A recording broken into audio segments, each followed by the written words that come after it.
derivative still. Change is the essential process of all existence. We go together or not at all. Don't be a fool. Hello and welcome. I'm so glad you're here today. How are you doing? And today we're here to explore the great storytelling in For All Mankind. And I went into the series cold and I haven't seen it before. I'm so happy I'm viewing it this way. I'm reviewing the series to help get to know it a whole lot more, and I'm so happy to start to continue. Yeah, to start season 2 today.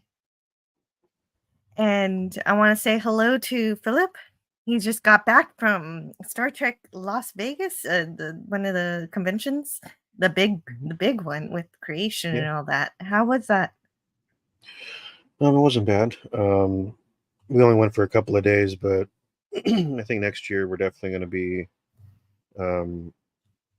probably going on Friday and Saturday, because I think there was a For All Mankind panel that I was interested in seeing, but I found that one was on Friday night, so I was only there Saturday and Sunday, so I missed it. You gotta check that PDF file next time. Yeah, I think next year.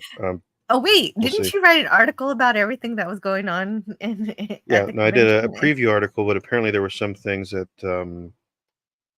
either were added at the last minute or I was not privy to, so that was interesting. But okay, it wasn't on the creation website.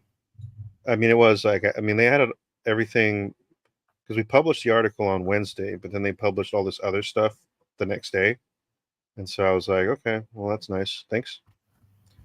But yeah, overall it wasn't bad. I mean, I was kind of in sensory overload because, you know, you had a lot of the cast of Star Trek Discovery there, a lot of the cast of Strange New Worlds was there, a few members of the Next Generation cast were there, and even some little odds and ends that were around. And the only thing I would really been that interested in was the Shatner panel and Christopher Lloyd. Yeah, we didn't get to do the panels, but we did, or my dad and I, because my fiance wasn't able to join us in the picture because I guess there was like a 2-person minimum, which I thought online it said 4, so I don't know what was going on with that. But yeah, my dad and I, we were able to do a group photo with Christopher Lloyd and William Shatner, and that was pretty cool. I got to ask William Shatner a question, and he responded. So, because I've heard a lot of times he can be kind of, I don't know, standoffish, I guess. I don't know, but I guess it's just the luck of the draw. How he feels that day. Yeah, I guess. I mean, he seemed pretty nice at the moment, so I was kind of, I was happy with that. And then, yeah, we got a lot of interviews with some of the cosplayers that were present, and those will be up on Trek Central at some point. But yeah, right now I'm in the process of trying to write like a review of the event, and so I'm kind of trying to think of, you know, what I can cover, because I only went to I missed all the panels I wanted to see on Saturday because we were too busy walking around and kind of like taking it in, and there was a lot of stuff. Oh, well, that's true. I mean, if there's if you've got a good experience with your dad, that's worth it. Yeah. And then Sunday I got to do 2 panels. One was about writing for genre TV, and every writer, I think, except for, you know, the exception of a few people from Next Gen that I really would have loved to have seen, like Ronald D, but he was at the writing panel the previous day that I missed, and I wasn't too happy about that. But yeah, there was a writing panel, and then there was a politics of Star Trek panel that happened right afterwards. And Tim Russ, who plays Tuvok on Voyager, was there, and Mary McDonnell, who plays President Laura Roslin in the remake of Battlestar Galactica, was there. And they had Mary Trump there, who's very vocal on Twitter about her views against her uncle.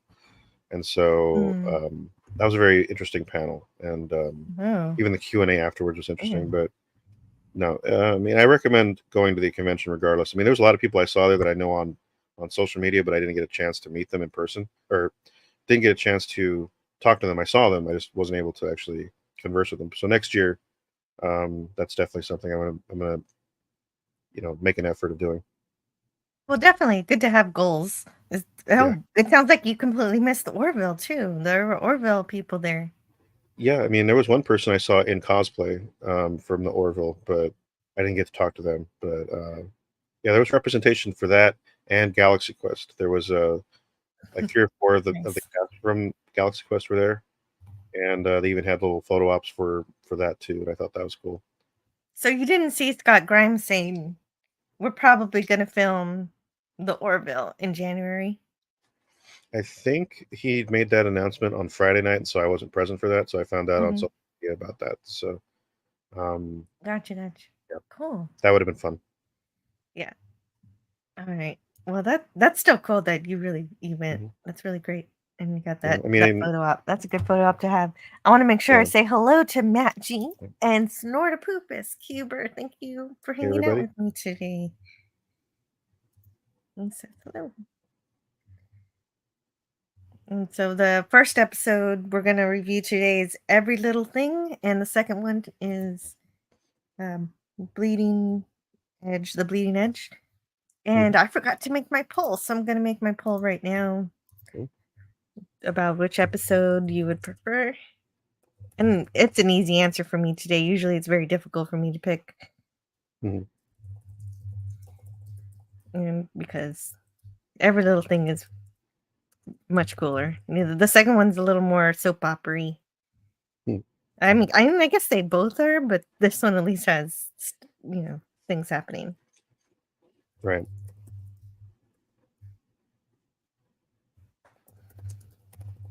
I guess Yeah, there let's is think stuff that back. happens in the other one, but it's just kind of sad. Yeah, I got to think back a little bit now. So It's kind of cool. And I do like that Ed, even though Gordon's all sad and stuff, he's like, okay, you're going to the moon. But that's basically it. That's the second episode. So I just spoiled it before I even talked about it. oh, That's okay.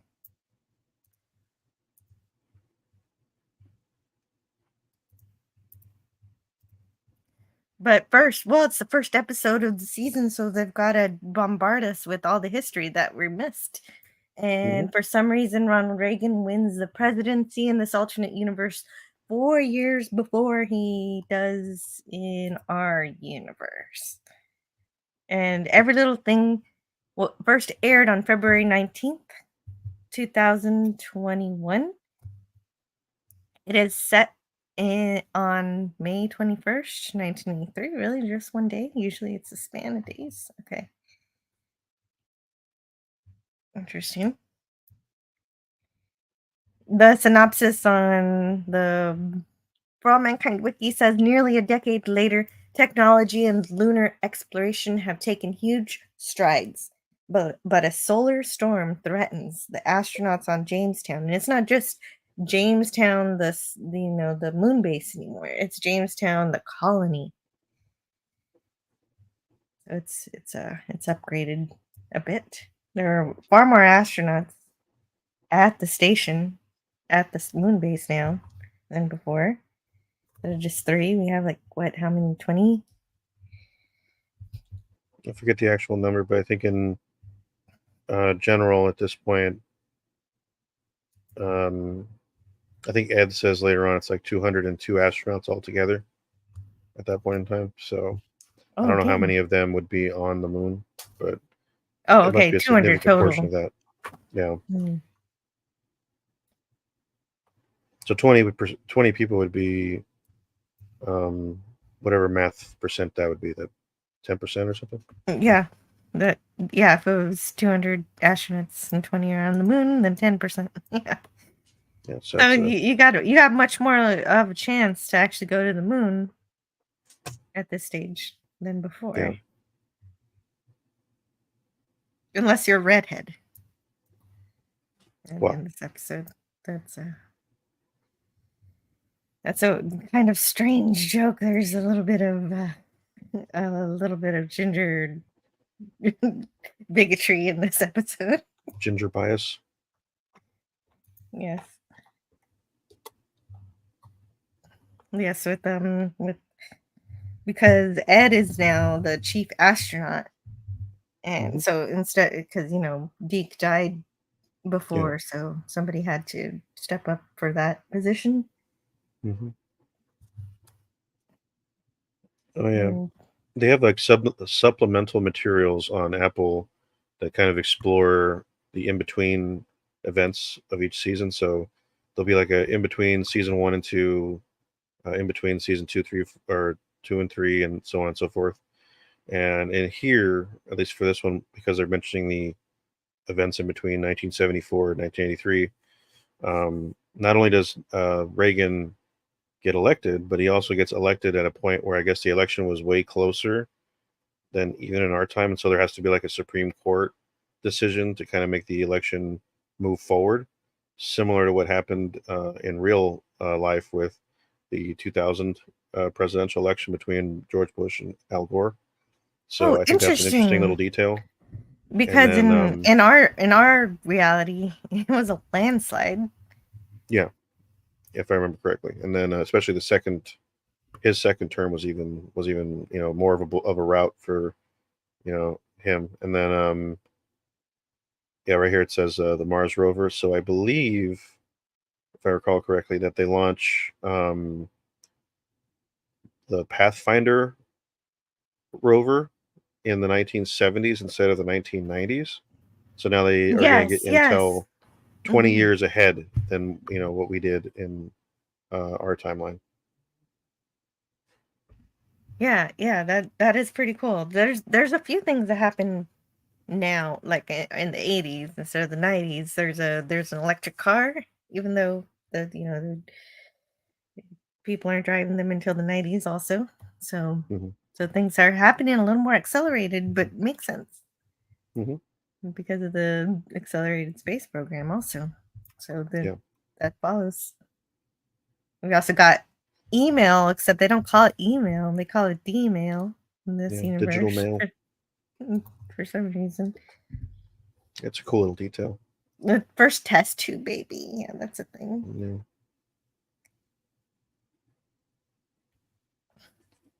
So the Camp David Accords don't succeed, probably because Carter's not involved. Oh, okay. Yeah, there's a difference there. And yeah, they failed. That's not good. Hey, But there's Pullman. different strokes. I think that's what that's from. Still happens. Yeah. Yes. So the Soviets don't invade Afghanistan, or their invasion of Afghanistan is also preempted by the space race, because similar to us in Vietnam, where we withdraw earlier in this timeline, they withdraw from Afghanistan earlier as well. and and from our what are basics that I know is that this war wasn't very good for them. They Oh no, wasted a lot of money on it, and yeah, it this is was usually called Russia's Vietnam because it was that bad. mhm. So pulling out of it early is good for them, Hmm. probably. So Yeah, it's a 79. I think they pulled out in real life in like 88. So it's really, really, earlier. and there's inflation, Yep. and in their reality, there's an expansion of the moon base, dawn of the personal computer, which also happened about a similar time, but it was uh, more like the Commodore 64 and stuff like that. Yeah. And 3 then Mile Island yeah, didn't happen, or at yeah, least it didn't melt down. It yeah, existed. yeah. I think, yeah, they're saying that the explanation is that the technology that they developed for Jamestown assisted in that. So now that this event has happened, because I think a lot of the reason Americans are kind of sour on nuclear energy is because of events like this. And so without it, Mhm. Americans are more inclined to accept the possibility of nuclear energy as a Oh, viable alternative to fossil fuels. and if there's more of it, then there'll be more development of it and possibly make it safer faster. Yeah. That could be a thing. Hmm. I want to make sure to say hello to the Basco scenario who says it is a great show. Yeah. It is. It is. Are you early? Am I late? Says Gavin Blackburn. Is Yeah. this a new time for the show or have the clocks gone forward an hour somewhere? Gavin Blackburn, there have been no changes of the clock. I had to start my show earlier because my daughter started kindergarten and I have to pick her up sooner and I didn't want to rush through these live streams, so I just decided to start earlier so I have the time I want. Mhm. Well, So I'm more than willing to that make the adjustment. I hope yeah, everyone else can too. yeah, and I realize it'll take a little while for people to get adjusted new time. That's okay. Mhm. Uh, if if it still fits with their schedule, I understand. If it doesn't, Yeah, I mean, there's always rewatching you gotta. after. I mean, Yeah, it's true. Yeah, there's a replay. You can always rewind.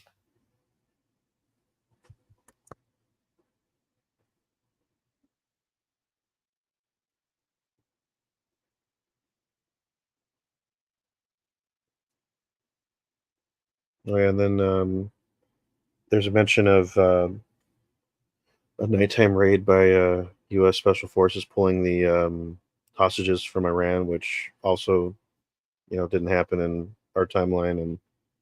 And there's a mention of John Lennon not being assassinated or not being killed by Yeah, Mark he David didn't Chapman. die. He didn't die in this Yeah, universe. Interesting. but then there's like a trade-off because he escapes death, but the Pope does But not. not the Pope. The Pope Yeah, dies instead. yeah.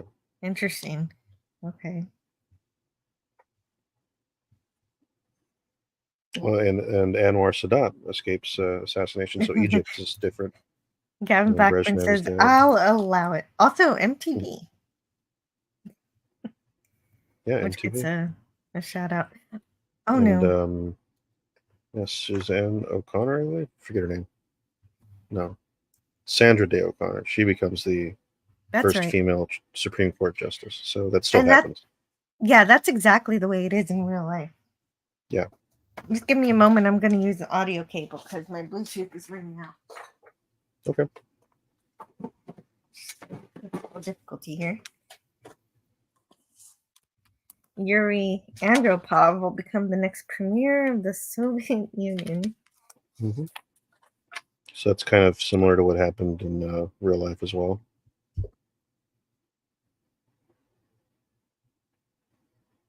I know a little bit about history in general, but I think the interesting detail here is that Prince Charles marries Camilla instead of Princess Diana in this timeline. And then they name the space shuttle. So this still happens like in reality. The first space shuttle, is still named after the Enterprise from Star Trek. But in this timeline, the Enterprise is not a glider; it's an actual space-worthy spacecraft. Yeah, and in our reality, it's just a test craft, and it Yeah. was it won there was a naming contest, and of course everybody wanted it to be the Enterprise, hmm not realizing it was never gonna go into space. So I Yeah. love that this series puts the Enterprise in space. I want to ask you about the likelihood of getting a shuttle to go to the moon. It seems kind of strange. No. Well, I think we'll get to that one. But Yeah, we will. We'll get to that soon. the original name of the Enterprise shuttle was supposed to be Constitution, which I find interesting because Mhm.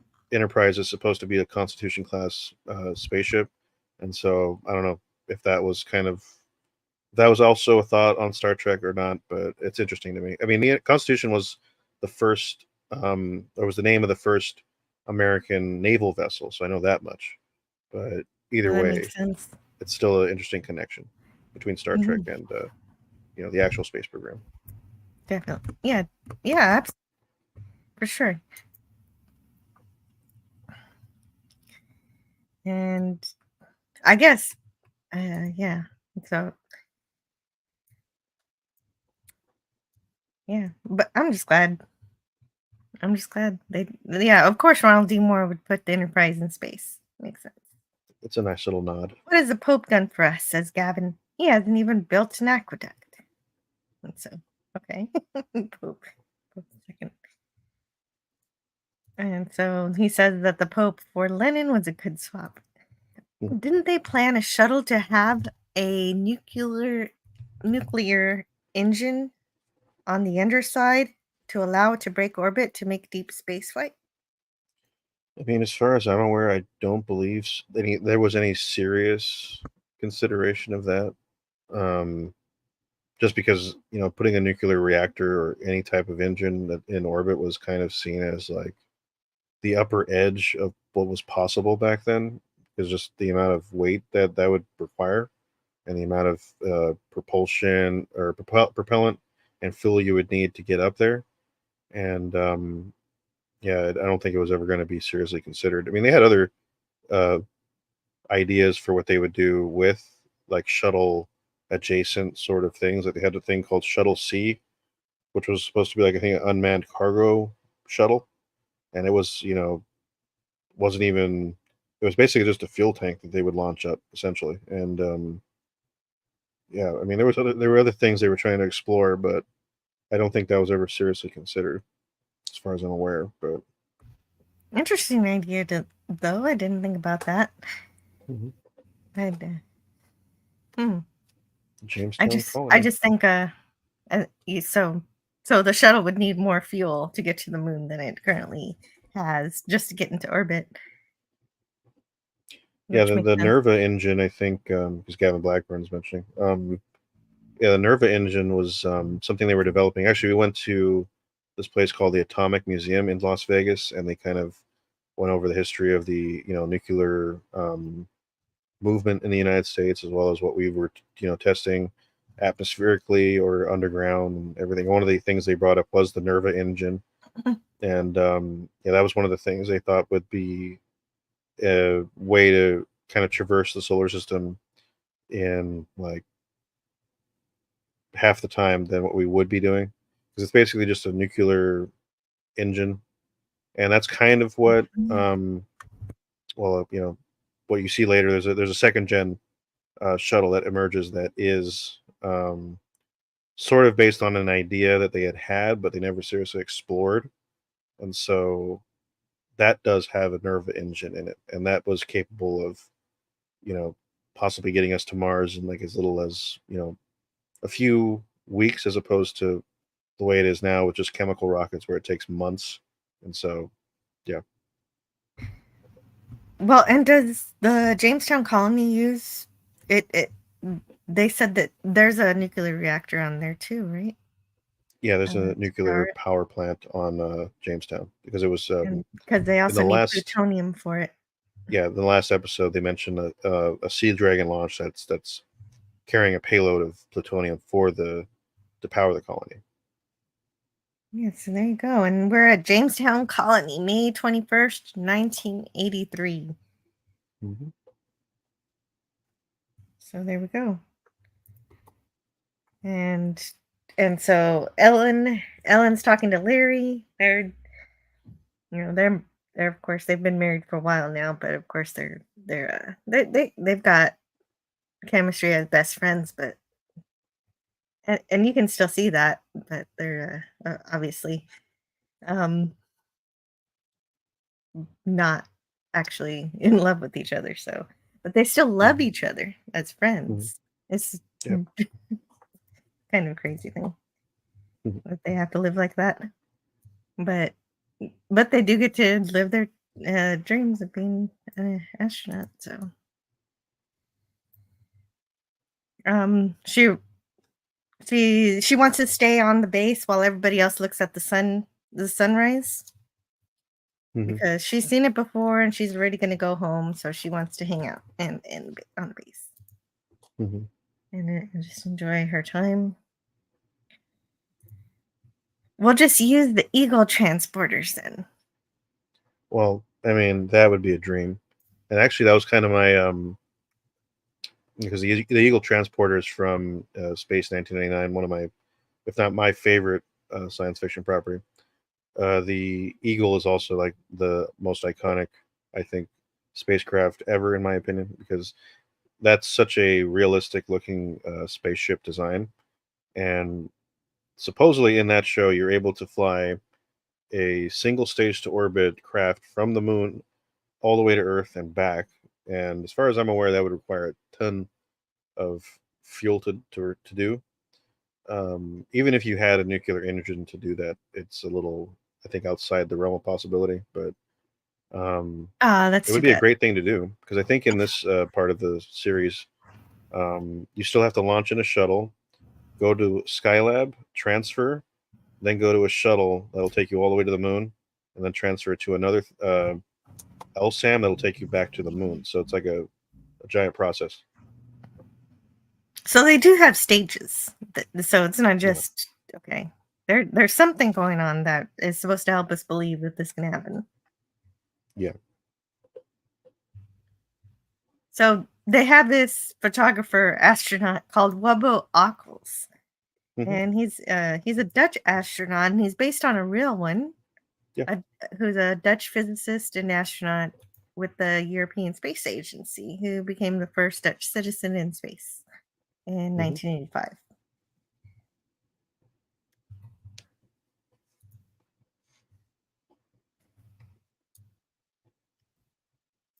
And he definitely has a plot in this episode. Hmm. Every little thing. Every little thing, of course, the name of the episode comes from the Three Little Birds song, the Bob Marley song, which is a great, great, great song. I posted it yesterday because it's wonderful. It's a great song. And they sing it whenever they watch the sunrise, I suppose. Hmm. And I think here we Margot, get kind of a, yeah. go ahead. I'd say here we get a thing that might be a, I don't want to call it a running gag, but sort of a thing that we often see in the beginning of the season. We see her waking up somewhere and preparing for her day. But yeah, at this point, she's getting ready because she's risen through the ranks yet again. She lives and breathes her work. Mhm. We saw her doing this in season 1 in her little bitty office where she lived Yeah. in her office and got ready. Hmm. And now she's in a big office and she's doing the same thing, except this time at least she has a shower. Yeah. I don't know how she got clean in that smaller office. Hmm. I always wondered about that.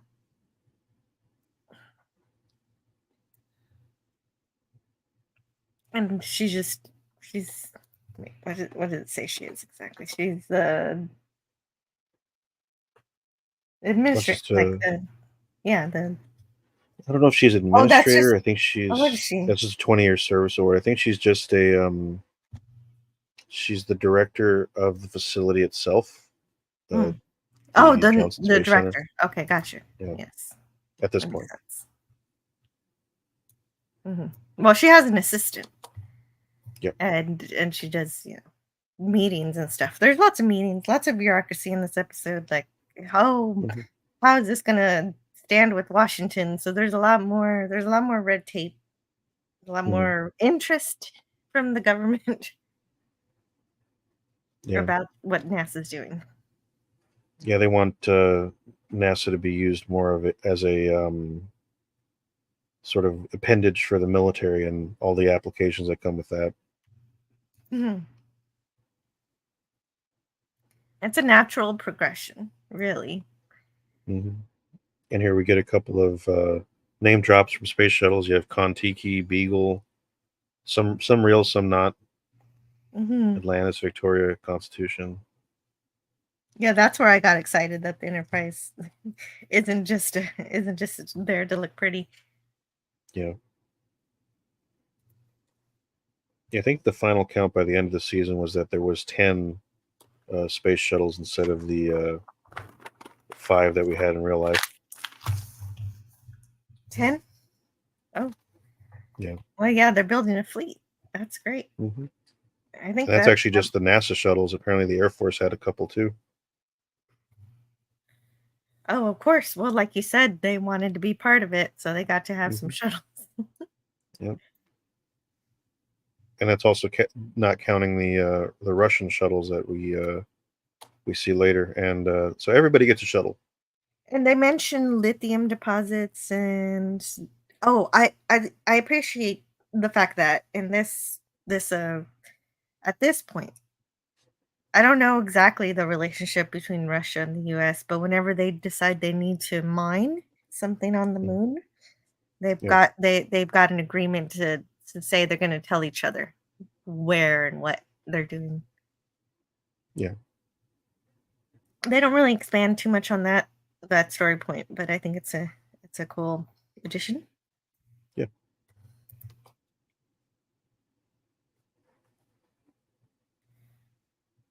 And Margot, she definitely learned how to play politics at this point. Obviously, And she can get whatever she wants now. She's got no issues. Her mentor would be proud. Oh, Yeah. she tries to bribe. Oh, what exactly is she doing here? Let me check out this transcript. Hmm. Do you remember? Well, I think she was trying to, bribe him with some tickets to a college football game. Yes, I remember the bribing of Yeah, the but Air Force tickets, Army Air Force tickets. yeah, I don't think he goes for it. No, he doesn't go for it. I remember that he doesn't take the bribe. What I don't Yeah. remember is what she wants. I think she was just trying to keep them from. I think it was her way of kind of getting him to stay away from trying to use a certain launcher. I think it was Vandenberg for some military activity, if I'm not mistaken. Mm. Because she's very Nice. steadfast against any military use of NASA spaceships and Yes, equipment. So that is the general use I get here. yeah, But what is it? What are the details? You might consider allowing the Kon-Tiki to land at Edwards tonight. hmm And oh, okay. So she just wants a shuttle to be where she wants it to be. That's all it yeah, really is. hmm And he says no, you can't do that. yeah, hmm But what I like here is that she still lets him have the ticket. And yeah, so that's good. That's really hmm good relationship there. it's a Professional. good way. Mhm. Snartapoopa says, "You get a shuttle, and you get a shuttle." Yeah, that was my reaction to it when I heard that. The Air Force has them, the NASA has them, the Russians have them. So yeah, Yeah, okay. And I'm sorry, I got a little distracted here. Eugene Bird is sending a off subject message here. Off subject, but best wishes to Tony, who was fired yesterday. Yes, I'm so sorry, Tony, that that happened to you. And yeah, in case he drops in and is in a bad mood, he received a lot of donations, but is pressing ahead with streaming and will surely find something to hold him over until he finds his next job. And yes, I do hope Tony finds a new job soon. And I appreciate everybody who is supporting him, wishing him well. Yeah, and I send him my best wishes too. And I hope it didn't take too long for you to find a replacement job that you like, or at least can tolerate. I got to manage media outlets for the space shuttle when it was in transit from Edwards to Cape Canaveral, says Eugene Bird.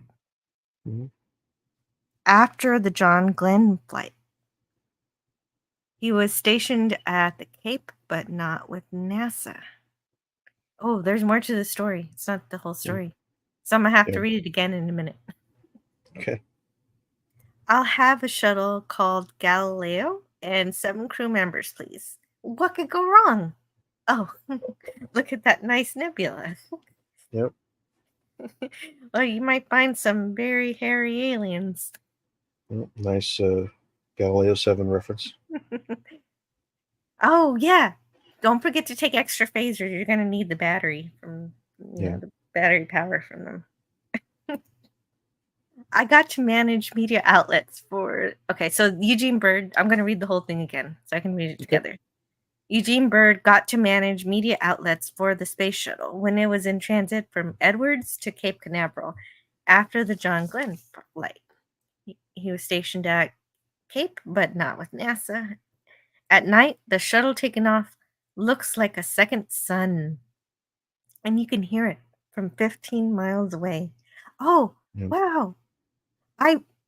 Man, that's so great. You got to see that and Yeah, I missed. I mean, I think we both probably missed report on it.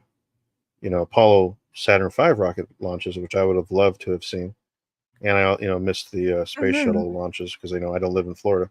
The thing But is, I live in yeah, yeah. I don't live in Florida either, yeah, I mean, you but live I in do live Texas, so in you have Texas. So, yeah, so I've had an opportunity or two, but yeah. I Uh, I, because I out just here there never was do it. it's one of those things. But out here in Vandenberg, there was talk at this specific space launch complex. I think it's called Slick Six.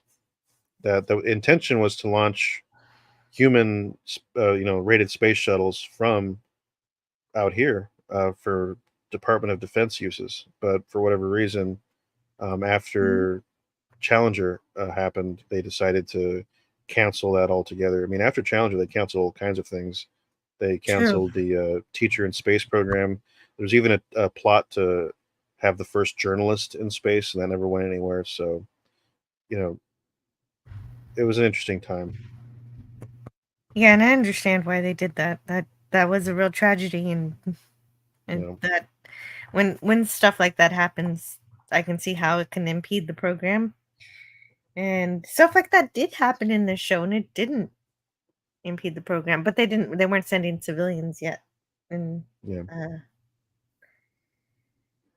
in fact, this is probably the first episode where we hear about an extremely frivolous trip to space where they want to shake hands with the Russians for just Mm, for a photo op or something. Like what? yeah. That's That's a really I think kind of expensive photo op. yeah. I mean, it's kind of based on the Apollo Soyuz test project that happened in 1975, I believe, and I Oh. think for that it was. I don't want to call it similar reasons. There was a scientific um, angle to it. I think there's a book about it somewhere. I have. I think it's called Two Sides of the Moon. Even though I think both Mhm. people featured in the book are they never went. Although in um, this timeline, Alexei Leonov, one of the authors of this book, um, did. So he's the first man on the moon in this timeline. Oh, nice. Okay. I want to say hello to Gorilla's Random Thoughts. He said, "Damn it, Jill, you started early." Yes, I sent a community post talking about how I need to start an hour early now because I got to go pick up my daughter an hour early. So, gotta move things around. Yeah. A hungover gorilla says "kapla" from Mm, Tornado Central. He's still screaming mm. "kapla." Well, hello from not Tornado Central, but I hope you guys are safe out there. Yes. Gavin says, "I already told her off for that." Yeah, no, I think I'm gonna get a Mm, lot of complaints. mm, RVM 37, which is fair enough. How's it going? Yeah, it's going all right. The world is in turmoil, but we're trying to enjoy, you still gotta enjoy life and have a good time. There's a lot of things out of your control in real life.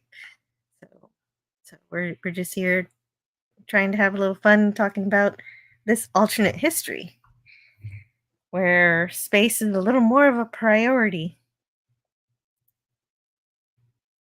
How are you doing, RVM 371? Franco Walker, hey, hello, Jill and everyone.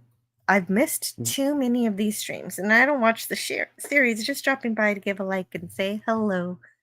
Yeah, and that's okay. You don't have to watch the mm, series because it's just, sometimes we just talk about the general nature of the space program and things that happen in the show can kind of stand alone a lot of the times in the way that we discuss it. So yeah, feel free to drop in and out as you like. Snortopoopus says hello to Franco. And Snortopoopus also says NASA was trying to make spaceflight look as normal as a trip to on an airliner. It backfired on them, but that's what they achieve in this show. In fact, they do ferry the astronauts back and forth like an airliner. Mm-hmm. Somehow, they achieve it. Mm-hmm.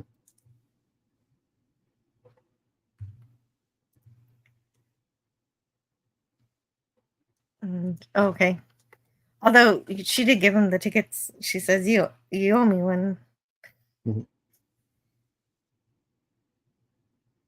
So we'll see if that comes back in some way. Yeah. Oh, RBM 371 said it took a little longer than usual to shake off the chemo last week. Feeling way better now. Thank you, Jill. Gosh, RBM. I hope you're definitely feeling better too, because it's I had to watch my aunt go through it, and it was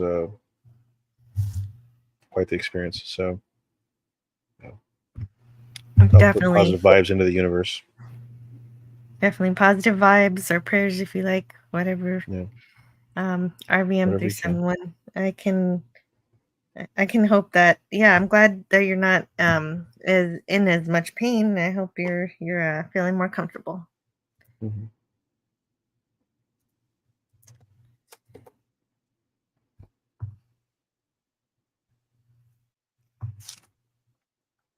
And okay, so we're looking at I guess the next generation, you could say, of the astronauts. And I guess he's not technically an astronaut yet, even though he's gone through the whole program. He's done all the tests. He's qualified for all the things, but he's grounded. Yeah.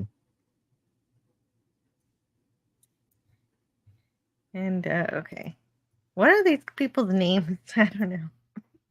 Well, he's a guy named Piscotti in the show, and he's supposed to be Air Force. And I think not only is that the reason, or one of the reasons that Ed, at least at first, doesn't seem to like take to him too well, but it's also, the fact that he's a ginger. But his friend, now her character's name I forget slightly, but I think she's a Marine major. And, okay, it says here Helena Webster is her name. Yeah, Webster. Okay, that's it. Yeah, she becomes important later too. She has been in space. Mm-hmm.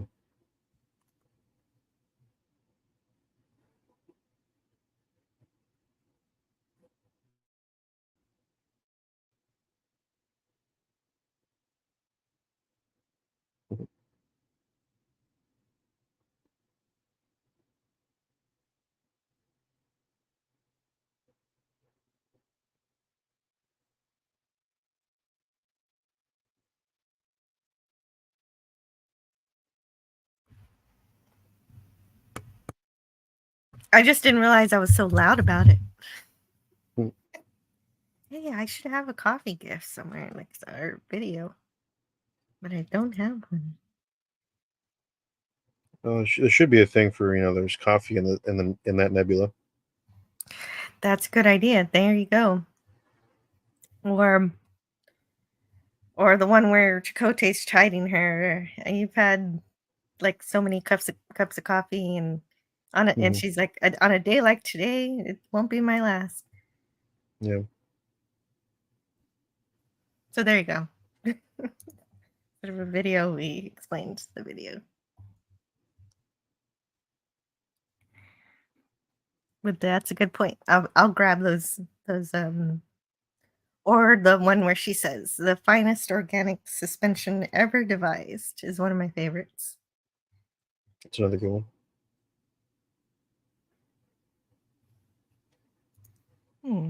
But no, I don't have any other coffee clips.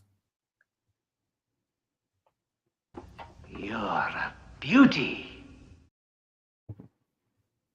Well, you'll find that I am magnanimous. To my friends.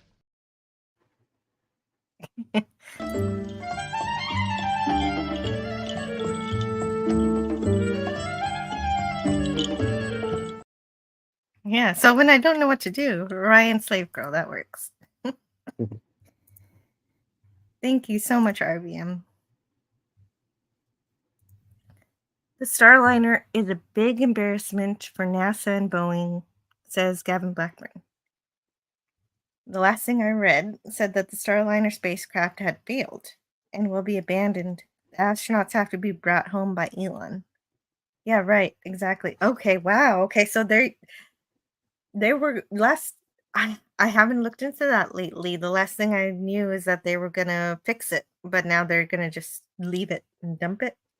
I mean, as far as I know, they're still in like, you know, sort of a mode where they're like, they're going to stay up there until we figure it out, and they still haven't figured it out. And I mean, I don't know if it's an embarrassment so much for NASA as much as it is for Boeing, because Boeing has just constantly just been under fire just the last couple of years for all kinds of like manufacturing errors and you know Mhm.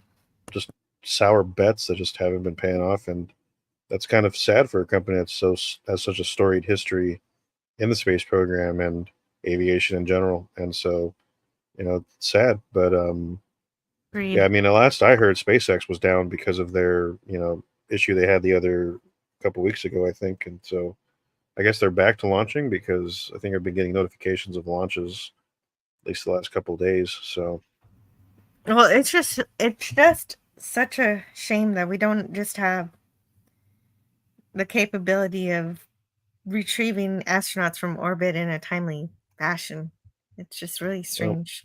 I mean, I think the Soyuz that they do have up there is meant for like rescue or escape.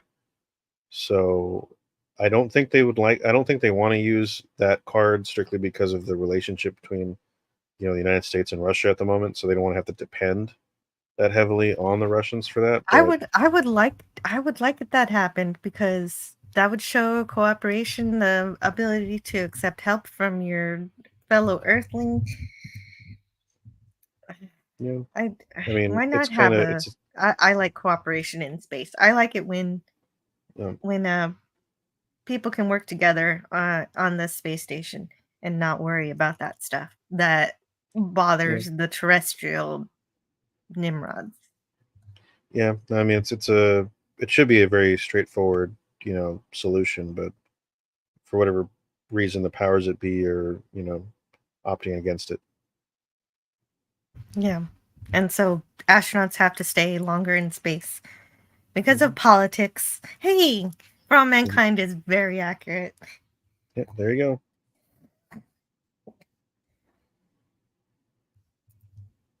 Oh, and okay, Piscotti, that's his name. Hmm. And yeah. So we find out that Ed Baldwin, our astronaut from the first episode of the first season, is now the chief astronaut. He's got Deke Slayton's old job.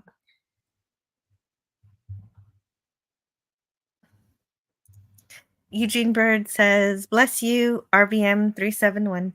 You sound so happy all the time.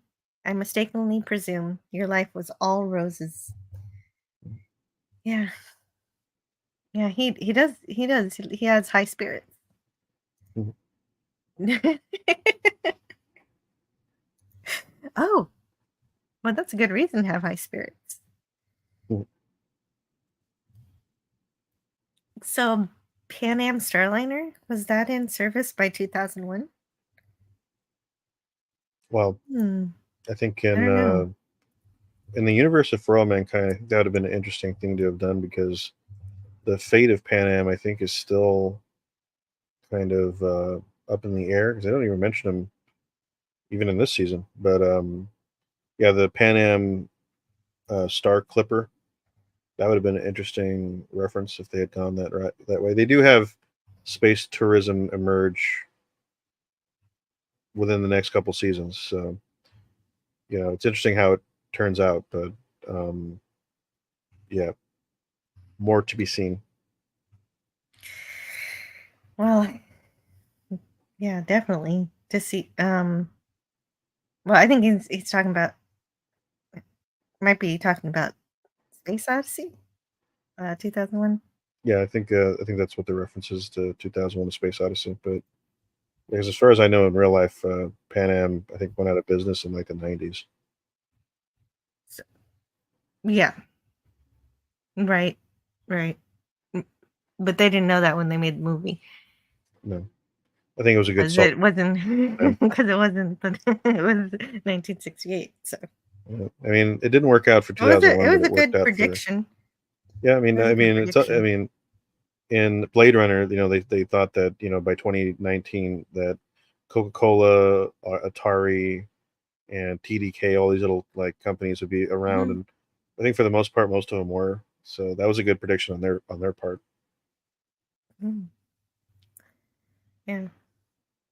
Well, it was a good prediction because other airlines did make spaceships like Boeing, Mhm. but that's unfortunate that they can't get our astronauts. Yeah, But thanks hopefully. for expanding on that. So Mhm. he's just playing golf while Biscotti asks, to be an astronaut because he's got, like I said before, he's got all the qualifications. He's overqualified. Mhm. But Ed says for whatever reason that uh, that he's not putting him in space. I don't really think it's because he's a redhead. That is obviously a joke, but it's Yeah, kind and a of little dig at the Air Force too. just because it's safe to pick on gingers. Hmm. RVM 371 says always had a dark kind of humor, but just comes out naturally now without much of a care. It helped others, so why not? Well done. Would you work at NASA or one of the national labs, anti-derivative Jill? Or would it be too much commitment and misalignment with your family goals? Yeah, at this point, I've got to be here for my family for sure.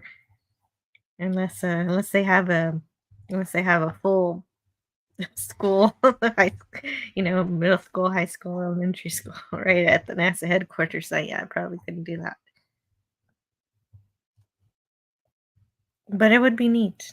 It would be neat. I of course thought about that kind of career path at some point. Every kid thinks about it, Mm. but it just didn't happen. Yeah.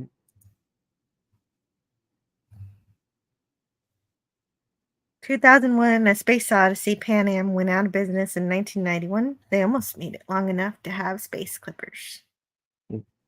Mm. Never mind. Only 10 years. Just would have held out long enough. hmm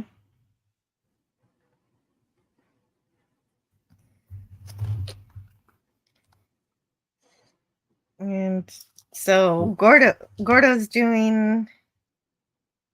he's doing speaking engagements. So he's making his money by going around all over the place, talking to a room full of people and making them laugh. So essentially, yeah. So he's a speaker, public speech speaker, and he gets paid for this for making people happy to listen to stories about space. Hmm. And but it also kind of makes him sad at the same time. As he's making people happy, he's really sad Yeah. because he doesn't really view himself as a hero that everyone says he is because things didn't actually occur the way that everybody thinks it did. Hmm. And of course, it's a reference to how in the show he kind of lost it and tried to take off his helmet thinking there were ants all in his suit. But in order to keep him in the space program, Danny broke her arm so the reason they had to go back home was because of her arm and not because Gorda flipped out. Yeah.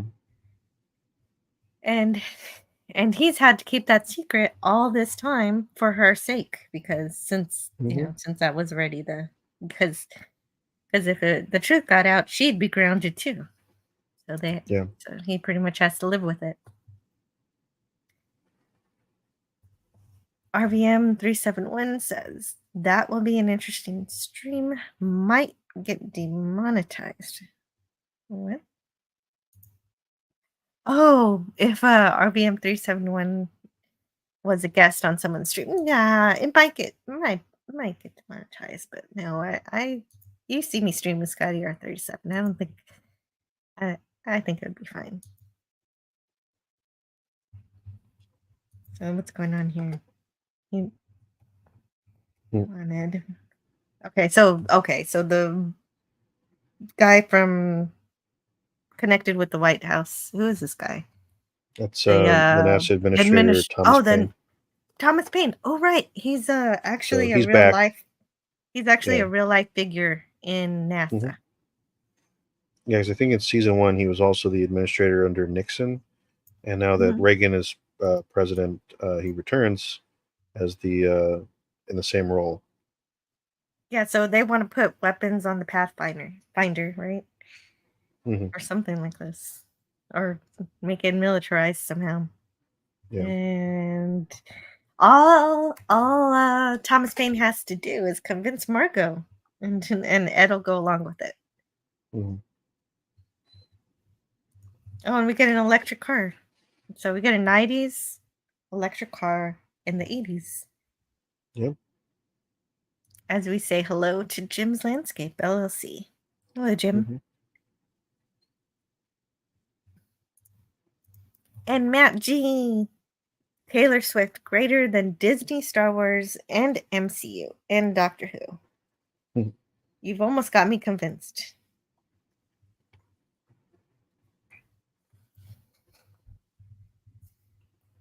It's okay, so they say this electric car gets 60 miles on a single charge. Mhm. And it also, I think it only goes 60 miles per hour. Awesome. Mhm. And so Dad calls it a toy. And the outpost has been changed from a dive bar into a restaurant by Karen. So Karen's taken the outpost and upscaled it and made it more successful. So yeah, that's pretty cool. Yeah. And I guess she's done some investing that was good too. And they've adopted a daughter. I don't know anything about Kelly. We really don't learn that much except she's going to school. She's trying to pick a college, but this is another serialized event where we don't know anything about anything. Yeah, and this is a little thread that carries on to this day. Yeah, it is a thread. The only thing that I like about it, because it's an entirely serialized storyline, is that it's a demonstration that Ed's marriage did survive, and sometimes I don't know how much, but when you lose a child like that, things don't work out. But so it's good that Ed and Karen did stay together, Yeah. and they adopted a child, Mm-hmm. and she's already gonna leave the nest, so that's neat. Yeah. And also, Ed prefers the Parmesan cheese that you get from that has the wood pulp in it instead of the fresh garlic. I like both. Oh, that's what our poll should have been about. I don't know what I was thinking. Oh well.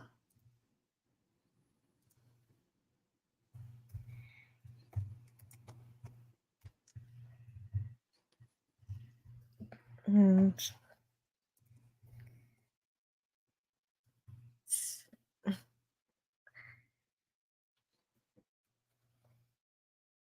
so there you go.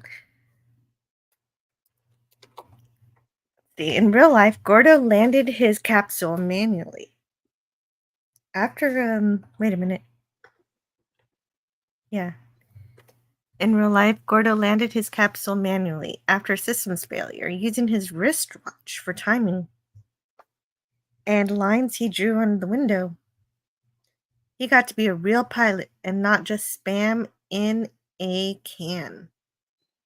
Oh, yeah, that's a good point. Well, I Good. mean, there's Gordo Stevens in the Mhm. show, and then there's Gordon Cooper in real life. I think they only share the name. They're I okay. Okay, but this actually did happen, except he was in For All Mankind, he was directing it from Capcom to somebody else who did who followed his instructions in order to manually steer the ship yeah, uh to save Molly. yeah. So that's where that scene came from. That must have been the inspiration for that scene. Thank you, Snortopoopus. Finally Mhm. figured that out. Gorilla's random thought says going is offering discount tickets to whoever volunteers to hold the door on. Oh, Boeing probably. It probably means Boeing. Mm. Boeing gone. Yeah, that is the old joke, right? Boing, boing. Hmm. It's getting worse now for them. Yeah. Gavin Blackburn says we've had cars that run on H2O for years. They just don't want us to have them. Those so and so's. All right, so here's a late night show with Johnny Carson. This is like It's it's like a deep fake, but it's amazing.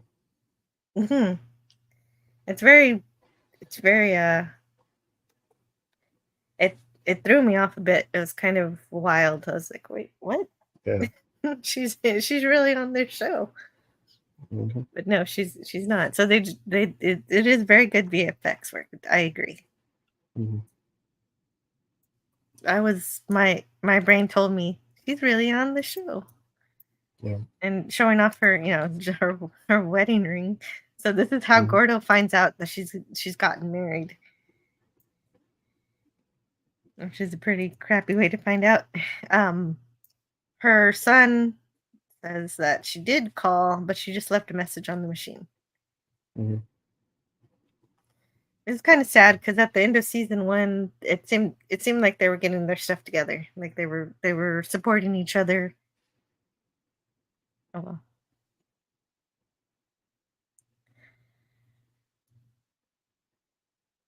And then again, yeah. So he's divorced. That's how we find out. Yeah.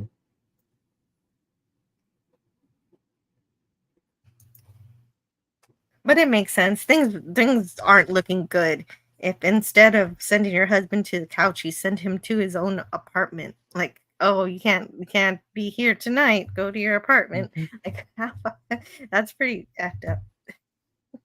I think the Yep. relationship was over right then.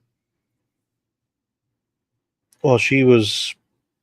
I mean, compared to Gordo, I guess Gordo was having a struggle, getting over his own like space Hmm. anxiety, and she was Yes. just constantly trying to like chase this, you know, trying to balance being an astronaut as well as being sort of a star in her own right. And so, I can see that kind of being the wedge, that would, constantly get, hammered in and like separate the two of them over time. Hmm. I could see that. Yeah. Hmm. Eugene Bird says hydrogen engine helped power the shuttle, but they aren't small enough to fit in cars yet. They need a lot of surface area for the chemical reaction, but the waste product is water. Yep. Hmm. Oh man, we just need to make the engine smaller. Mhm. Why didn't someone just do that? That's easy, right? Get to work, everybody. That's why we need good engineers out there. Mm. Mm. There we got Skylab, so that's that second um, stage. Mhm. Yeah, this image alone was one of the ones that tripped me out because I never thought I'd see a Skylab docked to a space shuttle. It is very strange to see. But it's nonetheless cool. Mm-hmm. Skylab Space Station. So this is Irish ESA astronaut Doreen Campbell. Mhm. And so she's taking a look at the solar flare. And she's noticed that it's a little bigger than normal, bigger than she's ever seen. But that doesn't really hurt the Earth because we've got our magnetosphere. We're totally fine. But the people on the moon are in danger from the radiation. Yeah.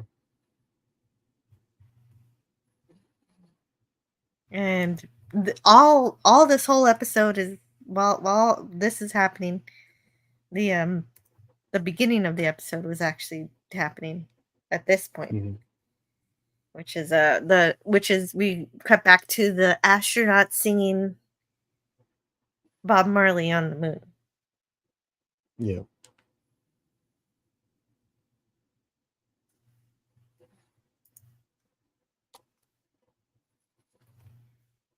Those plasma clouds never move that quickly.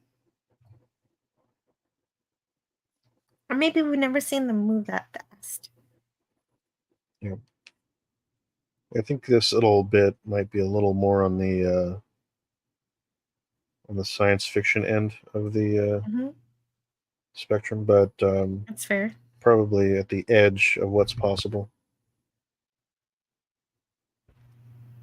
Yeah, because I think people freak out a little more over solar flares than but I think the radiation would be deadly, but are you saying the science fiction part is the way it looks?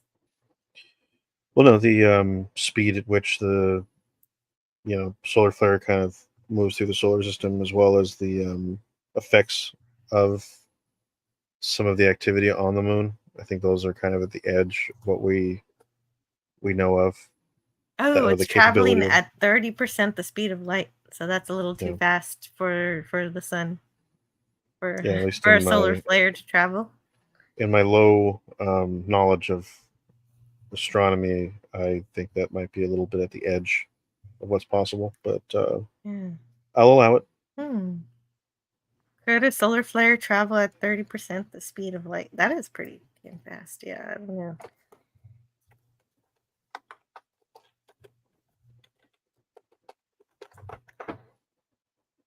And so that would be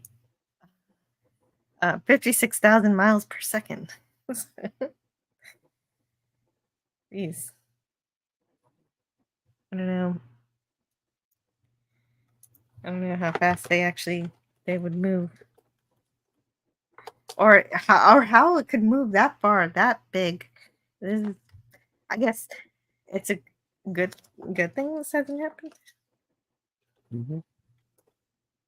It would definitely knock out communications for a bit. Yeah, because I mean, It just the wouldn't. speed of light. It wouldn't have. Yeah, I mean, Yeah. it takes the sun light 8 minutes to reach Earth, so Yes. 3 times that would mean a half hour, maybe, is all you'd have. Yeah, and that's what they say in this episode. Yeah. Is that they have half an hour, but then if you subtract that 8 minutes, because you just lost 8 minutes just seeing the solar flare, right? Because you're on the Yeah. Earth. Yeah. So instead of 30 minutes, they should have said we only have 22 minutes. Mm-hmm. So I think they do miss that in this episode, which is something. But they get most things right. It's kind of, I guess they just kind of forgot about how long it takes to get information from. No, like like I said, sun. we'll allow it. Yeah. RVM 371 says that they only have 16 minutes. That's even worse. I mean, doing that would have probably made it even more suspenseful. So yeah, would have. I don't even think Molly would have had a chance to get down from that ledge that she was on. No. Snorapoopa says, and this is when the moon was ejected out of Earth orbit. Oh wait, wrong show. Somebody's got to do that. For All Mankind style Space 1999 fan thing. Sure, for sure. Well, I need to watch it myself.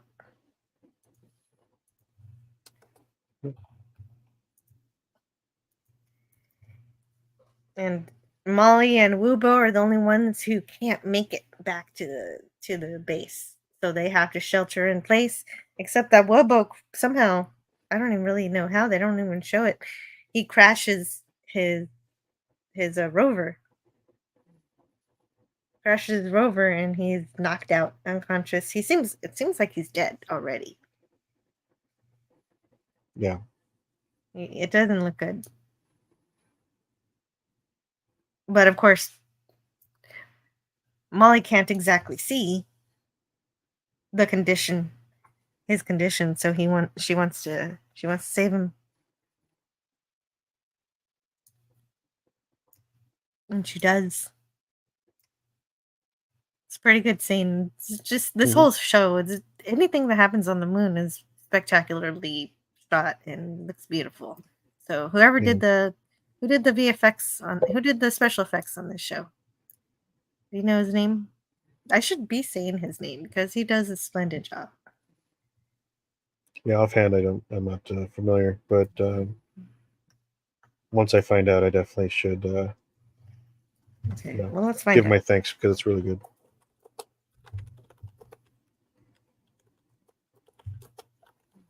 He deserves a shout out.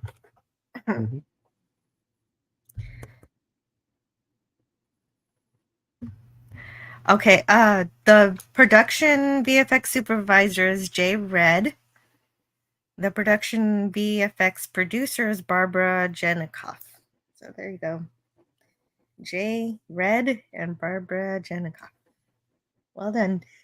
And while all this is happening, while there's going to be a solar flare, they know that it's of such an intensity that's going to knock out all communications. Like, we hear that happening we hear that like it's going to happen. We have solar storms, and people say that, oh no, it might actually do that, but in this case, it's actually going to happen.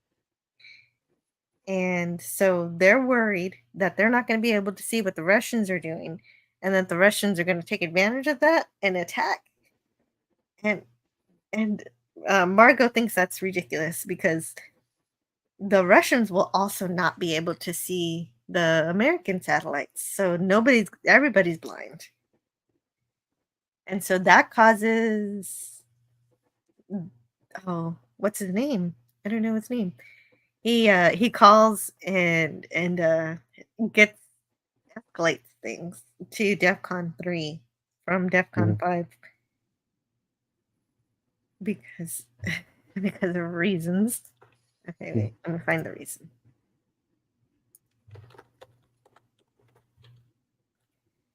That's 2 steps away from nuclear war. This is a solar storm. And so he says, if the Soviets lose eyes on us, they're going to worry that we might take advantage of the situation and strike first. So it's just a shared paranoia, or potentially shared paranoia. And in that case, they might decide to launch their missiles to keep us from destroying them on the ground. And Mark says, that's crazy. Yeah. It is. It's pretty crazy. RVM 371 says, if I were sheltered in a cave, I would pay to see the effects of a solar flare on the moon. You'd have to really be sheltered, because even though they're sheltered a little bit, or even though the little, for some reason, whenever Molly saves Wubo, she leaves her little detector, decimer meter. Yeah, dosimeter. Yeah. Inside the cave, and so it still gets some of the radiation, a lot of radiation. And so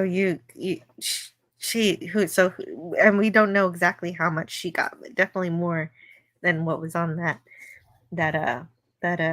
meter. Yeah, So it would have to be a pretty deep cave to be protected. Yeah, I And mean, then it you wouldn't doesn't get really to seem see. that big when they show it later, or at Mhm. least the opening. So But it would be really cool if someone set up a camera to watch it. yeah, If you could really be protected and view it without the danger of radiation.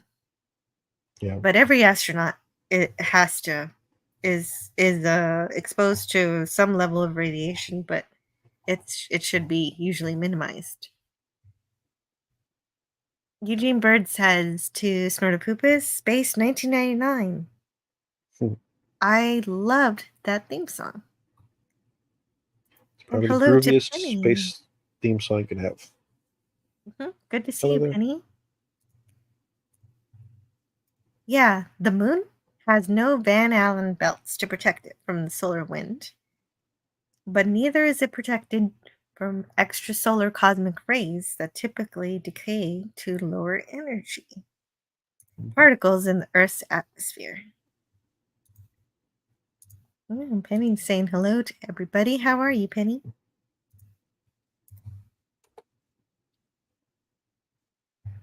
So that's the solar flare. And Molly's still making her way down and she's trying to communicate to Wubbo, but he's not responding. And so she looks through a little telescope to find out that he has his rover is flipped.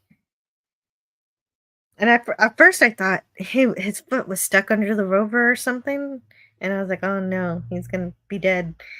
But apparently she was trying to move the rover, but she didn't need to. She was doing that for no reason. Hmm.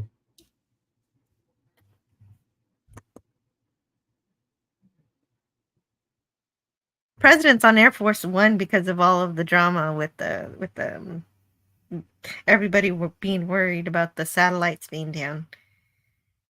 Yeah, And here's the solar flare going 30% the speed of light, 56,000 miles per second. Let's go. So despite that, Molly, okay, so they do show it. I should have got a clip. If there was any clip I should have gotten, it would have been of the special effects of their what's his name? Jay Red's vision of what it would be like yeah, when the solar flare hits the moon. And so Earth loses communication. And okay, 14 astronauts made it to the shelter. So that's I guess they had 16 on the moon then. And Margot, okay, so Thomas wants to know how much radiation a human can stand. Um, oh, that's a good question. Let me get that quote. So basically, a dose of 10 millirems is like getting a chest X-ray, but 1,000 rems will kill you in an hour. And any exposure in between, you take a bigger chance of developing cancer. So yeah, it's a numbers game. yeah. That's what Margot says. And that's why each astronaut wears this little badge. Let's get to that badge. And here's the solar flare having an effect on the communications of the moon base. Snarpoopa says, I'm not a physicist, but I spent a night at a Holiday Inn Express. Oh wait, why does he say that? He says that because I had a wee problem with the basic premise of Space 1999. An explosion on the moon that powerful would have probably done a lot of damage to the moon, but not shifted it into deep space trajectory. Yeah. Well, I believe in that Yeah. show. There's a explosion that happens on the far side of the moon, so in actuality, if it would have happened that way, it would have sent the moon into the Earth, and so that would have caused Oh even more problems. no. Well, But in the yeah, show, for they everybody living on Earth, yes. yeah, and then if they would have blown it up on the near side of the moon, then maybe they would have that would have been a little more realistic. Even though the idea of getting blasted out of Earth's orbit is already on its face a little kind of improbable, but there's been a lot of people trying to suggest ways to make that happen in a remake. So I don't know. I don't know. I still like the show. Stuff a bunch of rockets on it. Oh, there you go. Why would you want to do that? There's no logical reason why you would Well, I think want to attach the moon from there. I think if anything, space has taught me that the reason you do anything is because you can, not because of any specific reason. Because you can. Not because it is there, or because it is there, not because it's it's easy or Because it hard. makes any Just sense. because we have to. Because it's fun. Yeah. All right. I don't know. It reminds me of I'd never seen it before, but there's some Canadian cartoon that's like a space Robin Hood. What's it called? Rocket Robin Hood. Yeah, and they travel around on planets, and the planets are the spaceships. Interesting. Yep. Yep, it was on the dark side, says RVM 371. Well, easy. Blame it on the space orcs. Mm-hmm. And so here, right here, you can finally see it. Here's the dosimer we were talking about, the little dosimeter, which measures the radiation levels. And so if it's green, you can handle it. You can heal. If it's red, bad news, very bad news for your life expectancy or potential. Yeah, green is good. Red is dead. Oh, right. That's what Thomas Paine says.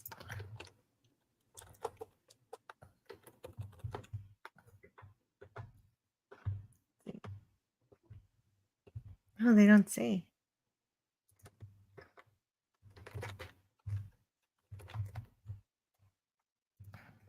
There were a lot of problems in Space 1999. How could they pass a different planet in a different solar system every week, but not have enough time to loiter on the planet for 2 to 3 days? Doesn't make sense. It's not known for its too much scientific accuracy, but it's still enjoyable. Which is so strange because it's born from UFO, which actually did try to be a little bit accurate. Well, I think the intention originally was to make Space 1999 more of just like, oh, we live on the moon, and this is what we do every day on the moon. And it turned into something more of like a science fiction adventure story after they included the idea of being blasted from orbit. And then you started getting more and more aliens that they would run into, and less desirable events happening. So yeah, it was I kind of wonder how it would have been if we would have got it the other way and it was just about life on a moon base. Well, yeah, we got that. It was the first 2 seasons of UFO. Well, that's the one thing I haven't seen from the Jerry UFO's Anderson collection. I love it. I haven't finished it, but I like what I've seen. But Scotty R37 doesn't like it. But he's an exception. He's only seen 1.5 episodes, so he doesn't count. No, I'm joking, obviously. I hate when things explode on my dark side, says Snortopoopas Cuber. Well, and of course, this is what I hear all the time from Gavin Blackburn, that Series 1 of Space 1999 was better. I definitely enjoy it more, but season 2 is more of a. You can definitely tell they wanted to increase the budget to account for more action-oriented stories, and it's kind of a hit and miss. But there's some good ones. in season 2, though. I think. So Molly is leaving behind her meter so that it doesn't so that no one knows how much radiation she's actually intaking in order to save Wobbo, Yeah. whose badge is absolutely red. Totally red once she gets to him. Yeah, I don't remember if it was red. I could have swore it was like black. Is it black? No, I'm pretty sure it's red. But she's got to get to him first. I'd make a lot of slides. It looks really good though. She carries him this way. She puts a strap around and drags him because there's no way she That's could pick right. him up. Yeah. So this makes sense. It's not easy. Mm-hmm.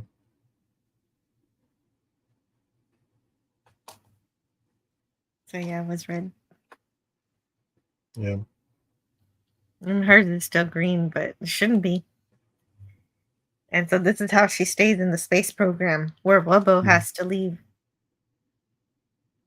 Mm-hmm. But he wants to leave. He thinks, oh no, if I have a limited amount of time, I want to spend that time with my family and my friends. And I'm done here at NASA.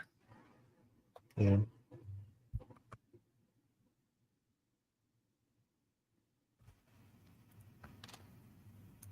And it pretty much seems like he's dead though. But I just spoiled something from the next episode. Hmm. But this episode, you think he's pretty much gonna die. That this episode, you pretty much think that she just she just saved a dead guy. Yeah. But I think the reason she does it is because even though logic wasn't on the side of saving her, people still saved her life when she was floating, and it looked like she was going to be lost in space, just floating in the last season. So she's kind of paying that forward, I think, for that time people abandoned reason to save her. Yeah.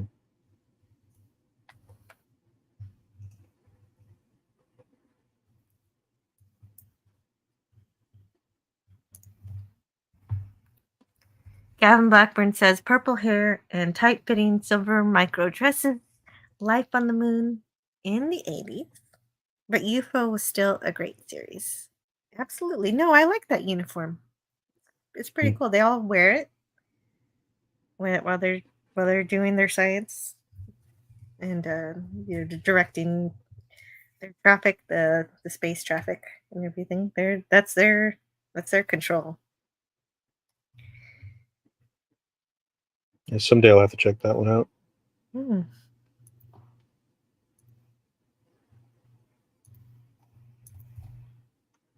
Bleeding Edge. Hey, Broku's here. Hey, Broku. Hi, Jill and Philip. Hope you're having a wonderful day today. Kapla to you both. Success.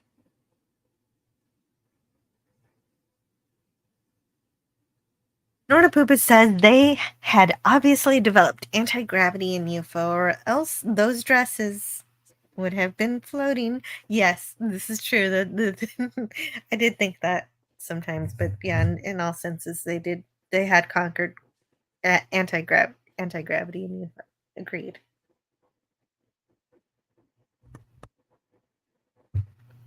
Never showed how though, but that's okay. I can give a few conceits. So we're talking about the next episode now, I guess. Unless you have something else to say about every little thing. Did you have anything to add to the first episode? I mean, I think I could say, when I first saw the, first episode, I was kind of like, I mean, obviously I really loved the, the very opening where they kind of, explain, sort of what happened in between, and then kind of seeing where everything is and all the little pieces, where their little pieces are for each of the characters was very interesting to me. And I'm thinking that, because you were mentioning that you'd spoiled something from this episode, and Yes. yeah, for me, it's going to be really hard to kind of not think about what happens afterwards. So I'm going to do my best, as I always mention, to like rein it in so I don't spoil too much. But I'm gonna Yeah, it must be yeah really tough for you because I can't yeah help it. I have to talk about both episodes at the same time. I can't, my brain just can't separate.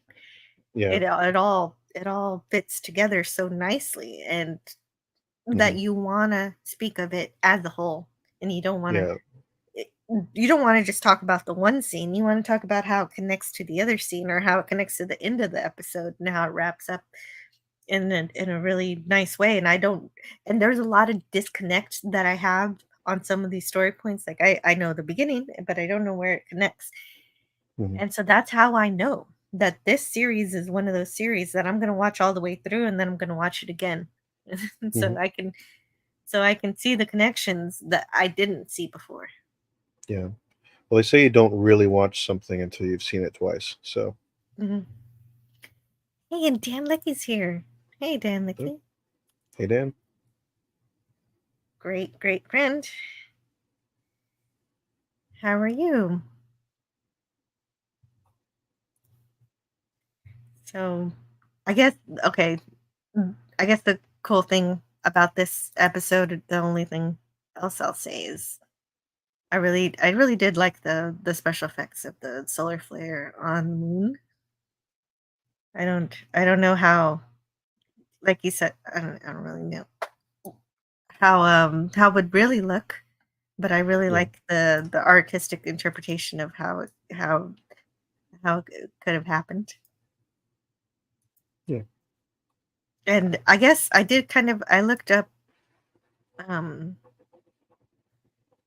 um something on Wikipedia on moon dust fountains, and it says on the daylit side of the moon, solar hard ultraviolet and X-ray radiation is energetic enough to knock electrons out of atoms and molecules in the lunar soil.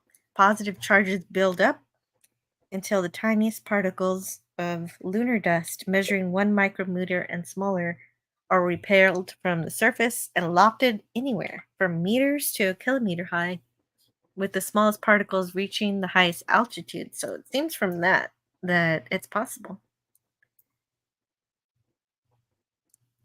And there's this article here that hmm says zero gravity frame rates, deep fakes, and moonscapes, VFX hmm for all mankind. So Ben Beatty, Matt Wolpert. Let's see if it has anything here. I actually haven't read this yet. I just thought this might be an interesting article. Okay, J Red says at Sony Studios in Culver City, sometimes we'd have a smaller plot on the lunar surface with the regolith and boulders and gray gravel and rocks, and then we would shoot in Long Beach at an old Boeing airplane manufacturing and hmm repair warehouse that is big enough to park a 747 inside, and we would create a much bigger plot of the moon so that we could actually drive rovers or have astronauts run. We were limited a little bit on season 1 by size, and we decided to go bigger for season 2 because now there's 10 astronauts on the moon at Jamestown base. So that's cool information. I'm glad I'm finally finding some production stuff. J Red said we shot with a 100K light. It's one source. We're not using any other sources because the moon is the moon and it's one sun, and you get all this amazing bounce from the regolith. So that just never moved ever because it was sitting on forklifts. hmm Also, there's no atmosphere on the moon. It's black sky all the time. So we surrounded our entire set with black instead of green or blue. Some people might go, well, wait, how are you extracting mats and keys? Oftentimes, we'd be able to pull mats just from exposure and from luminescence. And then the unsung heroes of modern visual effects are the rotoscope artists. They do an incredible job of extracting subjects on complex backgrounds. I wanted it to feel like raindrops on the moon. Yes, that is kind of what it looks like. Yeah. I wish I would have got a clip of that. Nobody told me to. Mm. But this is some good stuff if you want to read the rest of this thing. It's befores and afters.com. And it's that article is called. Well, I'll just put the link in the chat if anybody actually wants to read the rest of that. Pretty cool stuff. And Looks like also, it's pretty detailed. yes. Well, wait. The other one I wanted to read was the deep fake. Tell me about the deep fakes. Jay Red says this was about making politicians or famous people say things that they didn't actually say, like Ronald Reagan. I've been following this company in Tel Aviv named Canny AI. I knew we needed to do these kinds of shots, so I contacted Canny AI saying, "Hey, we have some pretty bad quality newsreel footage, and I wanted to do some tests with you. How are we going to make this work? Because it's not high fidelity, it's not HD, it's really bad VHS transfers, and then compressed into some crappy archive somewhere." It proved to be really challenging, honestly, to get the readability when you're only dealing with 3 scan lines on an image. But Canny AI was fantastic. We found a voice actor who sounded like Reagan. By the way, we did this for Johnny Carson too, who was our late night host, and also Gary Hart, who was a politician. And then, of course, we use their video as a source and we go through the whole process. Gary Hart is going to be in this next episode. Yeah. I guess he's going to be competing with Reagan.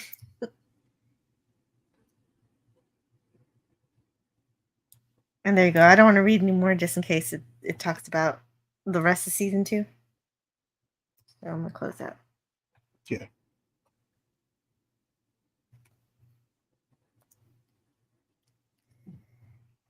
So there you go. Let's move. Oh yeah, and the songs, of course, Three Little Birds, Bob Marley. There was Change of Heart by Tom Petty and the Heartbreakers. Also. So The Bleeding Edge is the second episode today. It aired on February 26th, 2021. Written by Matt Wolpert and Ben Nadivi. And directed by Michael Morris. And the synopsis says Margot must lead a seemingly impossible mission. Danielle wants to return to the moon. Gordo grapples with life on Earth. Brogu says, I have to admit, I started watching the show and life happened, and I stopped watching because of you guys. I'm excited to start watching again. Oh, definitely. I hope you enjoy watching it if you can. And Gavin is only watching this due to the stream. Very cool. Ronnie Reagan. Mm-hmm. Yeah, he got that name after the whole Star Wars thing because they wanted to do a weapon in space where they would like try to shoot down nuclear weapons before they got to American soil. And yeah, he was kind of nicknamed the Star Wars program, but it was officially known as the Strategic Defense Initiative. It's my first ray gun. Yep, there you go. It's the space laser sort of deal that some people make fun of now. Mm-hmm. It did not work. Oh, yeah, no, Star Wars. Yeah. No, it didn't. No, but when I was a little kid and I was reading my history book and I was like, Star Wars? What? Mm-hmm. That's fun to read when you're a kid and you don't expect that to happen while you're doing your homework. RBM 371 says, Jill, you really rekindled my interest in the show again. Saw it when it came out, and we'll do it again. I'm glad I could do that. John Doe says Strategic Defense Initiative. Oh, and RVM says satellites armed with particle beam lasers. Mm-hmm. Satellites with freaking lasers attached to their heads. Yeah, that's what I was thinking of Austin Powers. Yeah. That's what happened. Yeah. You knew exactly what I was thinking. Yeah. You read my mind. Yeah. Oh, there it is. There's Gary Hart. So I guess they did a deep fake with him also. Mhm. Wow, it's so creepy they're doing that on TV now. I mean, at least here it kind of works, whereas Yeah. in other things, I'm a little suspicious of it. Well, it looks good enough for me so far. Yeah. They do well. Brogu says, "You see, Jill and Philip, you're changing lives here." All it takes is one person. Right? I'll take more than 5 or however many people said that were turning them on to this show. So, Yeah, it's hopefully really we can turn that enjoyable. into more. Yeah.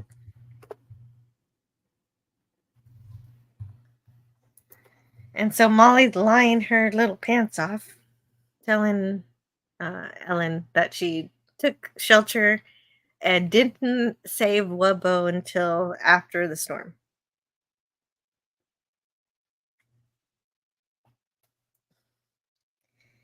And oh, but what scene is this? They're talking about they're not going to put any missiles on Pathfinder now. Now after the drama with the solar flares.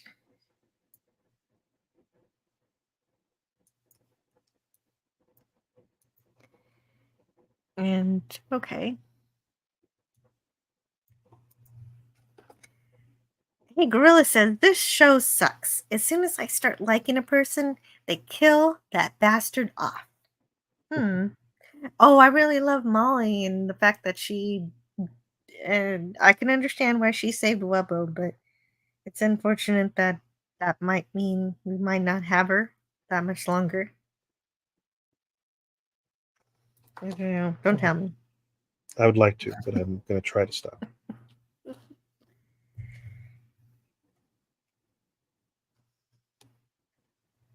But I'm worried about her.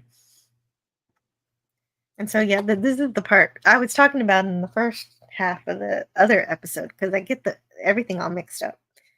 Mhm. That they want to do a photo op with shaking hands with the Russians, and you told me it was related to something in real life. Yeah. I Yeah, the love all Apollo these. Soyuz test flight. Oh yeah. Well, yeah, that was actually though when we were still friends and cooperating in space with the Russians, or maybe if not friends, but at least like There was a cooperative. little bit of an icing or a cooling of the Cold War thanks to some of the things that Nixon was doing with his détente policies. So yeah, but it's a little different for this alternate history in the 80s, but It's true. Yeah, there's more. John Doe says, "I love all these alternate history shows like this and The Man in the High Castle." I haven't seen that. yeah, I think The Man in the High Castle was another good one. Although I think there's some people who watch it and because it's a story about the Nazis winning World War II and then the United States becoming invaded by both the Germany uh, Nazi Germany forces and then Imperial Japanese. So the Imperial Japanese have the West Coast and the Nazis have the East Coast, and there's like a split down the Yikes. middle in the Rockies, but where nobody kind of controls it. But yeah, in that story, I feel like there's some viewers who like may have sympathized a bit more with the Nazi cast members than I think they should have. But No way. That's quite a show to get somebody to do that. yeah, I mean, it happened Yikes. with The Boys, where the show is obviously not trying to humanize, like a white supremacist character, but if a viewer doesn't know how to kind of figure that out, then I can kind of see them being led astray, unfortunately. Just seems really weird. I actually haven't watched either of those shows, so I should get to work. RVM 371 says the space race had real tangible costs in either timeline. True. Yep. That is very true. But in For All Mankind's timeline, we definitely get farther. Yeah, we've lost a little bit less people at this point than what we had lost in ours. Mhm.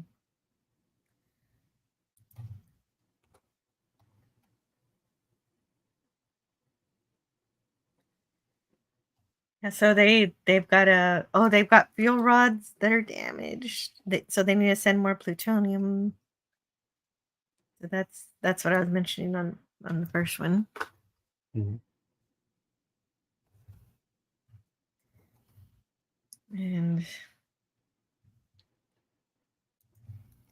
And Ellen's on her way out. She gets relieved. She gets relieved to go home. And Alex Rossi is now the commander of Jamestown. So that's Rossi. Yep.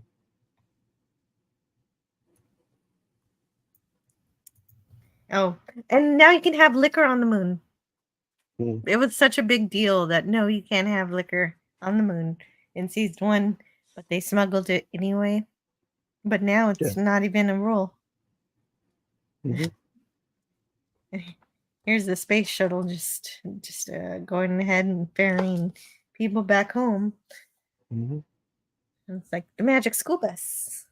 It Mhm. just kind of feels like that. A little bit. No, but I mean, it's an interesting idea, and I know that the YouTuber Scott Manley kind of went into a explanation of how you can make a shuttle go from the moon to the Earth. Because in real life, it would probably be a little bit of a challenge if you don't like provide the fuel necessary for it, obviously. So, I think the implication, at least as far as I've been told, is that there's a giant fuel tank in the cargo bay of the space shuttle, and that's enough to make the trip to and from the moon. Is this what Ronald D. Moore says about his shuttle? To I'm explain not it sure if or it's what? Ronald D. Who says Moore it? that says it, but yes, Hmm. the YouTuber Scott Manley was kind of throwing that theory out there Oh, because I don't think it's he actually was. Oh, they don't actually explain it in the show it's not how actually this is explained in the possible, show, but he but I think tries to help. yeah, All and right, I wish I would have known about that. I would have watched it. What's yeah, his name? Scott Manley. Scott He's a Manley. big kind of space YouTuber. Cool. Okay, I'm gonna find it because this is what I was waiting to learn a bit about. Is well, to find out the veracity of this. Oh, here it is. Yeah, how to send a space shuttle to the moon. It's 11 minutes long. Obviously, I can't play its video because it says, but I'm I'm gonna sure you watch can this later. probably link it for the folks at home. I just did. There we go. Here it is, right here, Hmm. and I will check that out. Very interested to see how that works. Like you said, you need more fuel. Because you need more propulsion. I would definitely like to see the details of it because, as far as I know, space shuttles were just supposed to orbit the Earth. There was never any intention for them to go flying around. I mean, even the design of them is, aerodynamic, so it's meant to be operated either going up or down um, into space, but mostly for the reentry back to Earth. But yeah, I mean, it's a cool idea and it's a great visual, as you see here. So, it's one of those things where I'm willing to forgive it. But I mean, it would be one thing if they actually did Yeah. something a little bit more, It- I'll go as far as to say dumber, where they Mhm. decide to land the shuttle on the moon, then I'd be a little bit more, not really. It doesn't make sense to do Oh, that. that would be But outrageous. No, you're yeah, right. It could be worse, like you say, but I think yeah. it could be better too. Like, Hmm. were there ever any designs that would that would uh that would change the shuttle to make it more capable of what it's doing? I mean, at least from my perspective, I don't think it would be. I don't think there was ever any serious consideration of sending a shuttle to the moon. I Okay. don't even think there was anything even on the blueprints or drawing board for such a thing. But I mean, because at that point in time, in the 80s and 70s and 90s, we weren't really. They were mostly just made strictly for us to ferry stuff up to a imaginary space station we were trying to figure out how Mhm. to build. And originally, that space station, which would become the International Space Station, was going to Right. just be an American space station called Space Station Freedom, and that was a idea proposed by the Reagan administration. But for whatever reason, we never even got that done. Well, And it's instead, just we yeah, it's just yeah, too bad the space, they were canceled because yeah, I guess they just ran out of time. yeah. I mean, we just pulled our resources and said, instead of us footing the bill for everything, how about we get all of our international partners, the European Space Agency, Canadians, all these other friends of ours, to contribute to this international space station, and then we get Mhm. it done. But we can't let the Chinese help us at all. No Chinese. Everybody else, but not the Chinese. So I thought Oh, that no. was interesting. My, StreamYard isn't working. I can't click on anything. Oh, there it goes. Oh, It's working again. It was lagging bad. Wouldn't you need less fuel to get back 1/6 of the weight? Hmm. I think that's only if you were on the surface. Oh, maybe they used highly compressed fuel or mega fuel. One could hope. RBM 371 says in this show, I think they used a more efficient and powerful engine design. So, so they're thank you for informing me on that. I wanted to hear more about it, and now I know how to do that.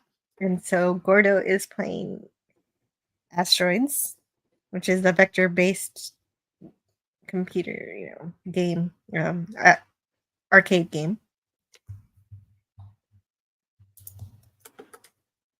and stuff. He was doing really well until Ed came along and teased him a bit, and then he lost. Hmm.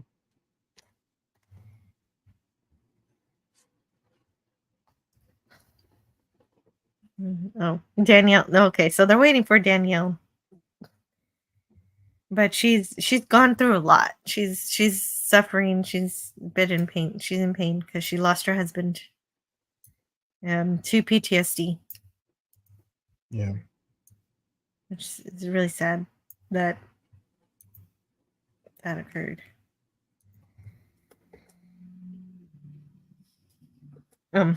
She's shocked to see plants, and she's just surprised that's not a dive bar anymore. Although it made me wonder what happened to Pam. Does Pam show up again? Oh yes. Okay, great.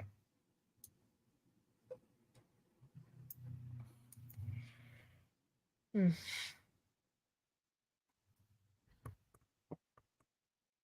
She misses Clayton, her late husband. But she wants to go back to the moon. She's tired of just living in the past, talking about how great everything was. She wants to make things great now. And so she wants to explore some more.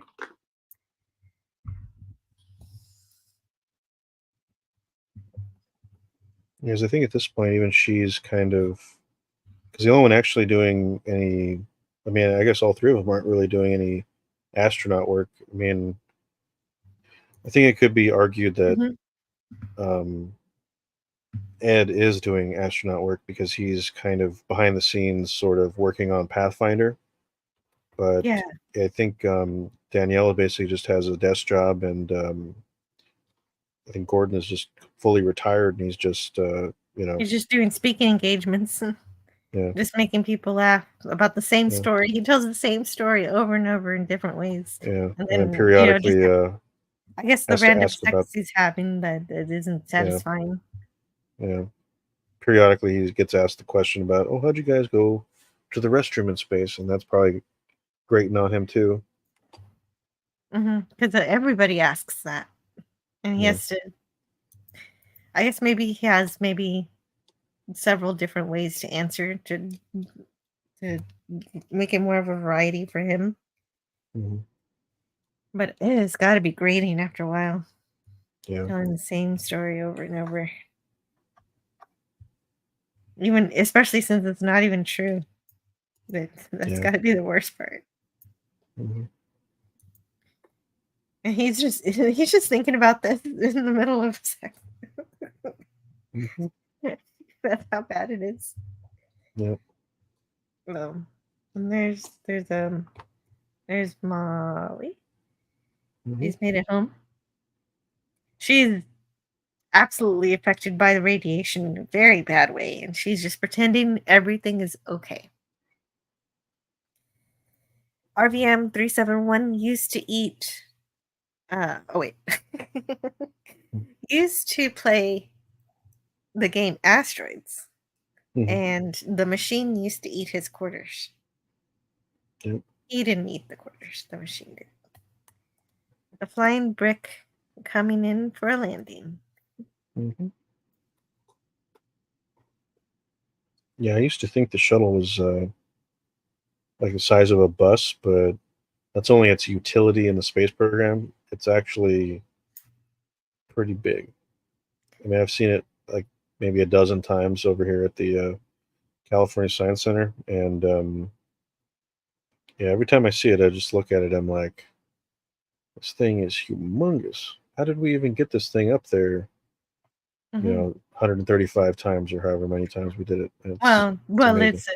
it's a it's humongous. So the propellant is also humongous. The Yeah, fuel pack you put on it is huge. yeah, absolutely. Yeah, they're going to try to stand it up because I think the eventual goal, because they want to get all this stuff done before the Olympics here in LA.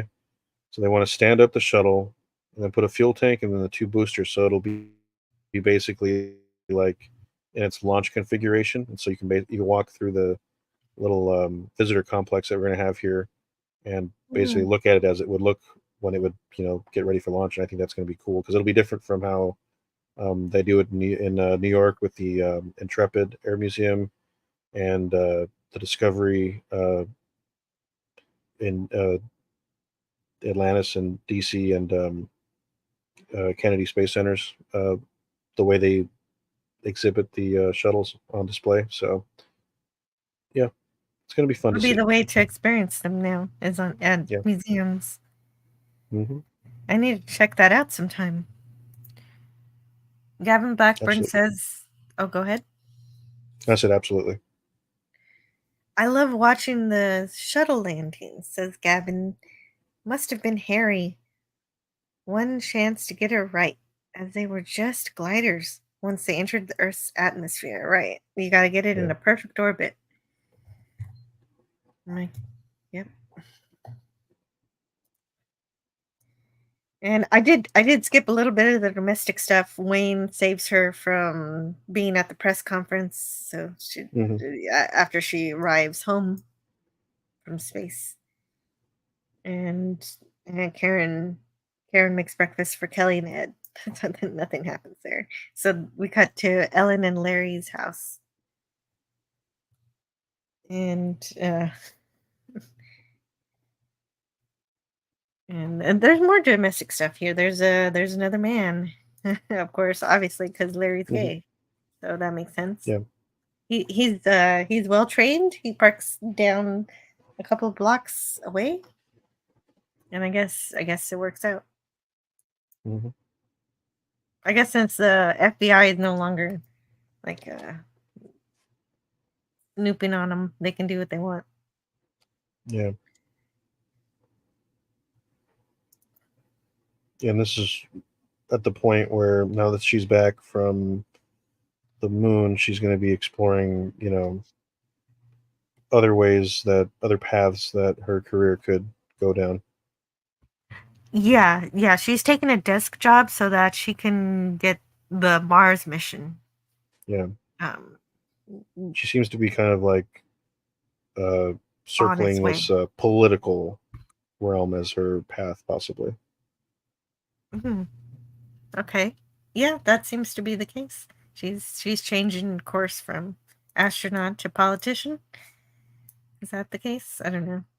Yeah, I think that's. If I say too much more, that'll get into spoilery territory, and I have to refrain. But yeah, at this point, she's working her way through the bureaucratic mechanizations of NASA. So Yeah. Well, she's upset that they're trying to cancel. They're trying to nix the Mars program because because the solar flare caused a lot of damage on Jamestown. So they've got to repair it. They've got to retrofit it, and so they've got to reallocate funds from the Mars program to keep Jamestown going.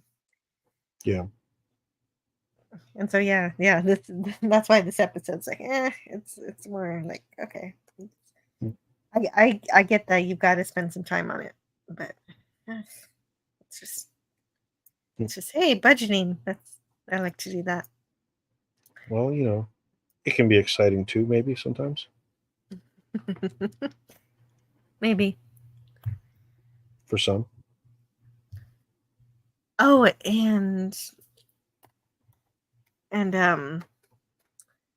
Margot has these index cards, and Aleda Rosales is there in the list, and we don't get to see her in this episode at all. Yeah, So she doesn't show up. So the first two episodes, no Aleda. hmm Don't know what's going on with her. It seems like they do that with a lot of the younger characters, where their stories are much more serialized, where the older characters have a much more deep and interesting things happening to them. hmm The more fully realized stories within the episode happen, the longer that character has been part of the show. yeah, I can see that. Gavin Blackburn says, I love watching the shuttle landings. Oh, yeah. I never got to watch a shuttle landing, and I never will. So sad. I think my dad is the only one I know in my immediate family who got to see the Space Shuttle Columbia land when it was first launched. So he didn't see it launch, but he saw it land over here in Edwards Air Force Base. So like 1981. Hmm.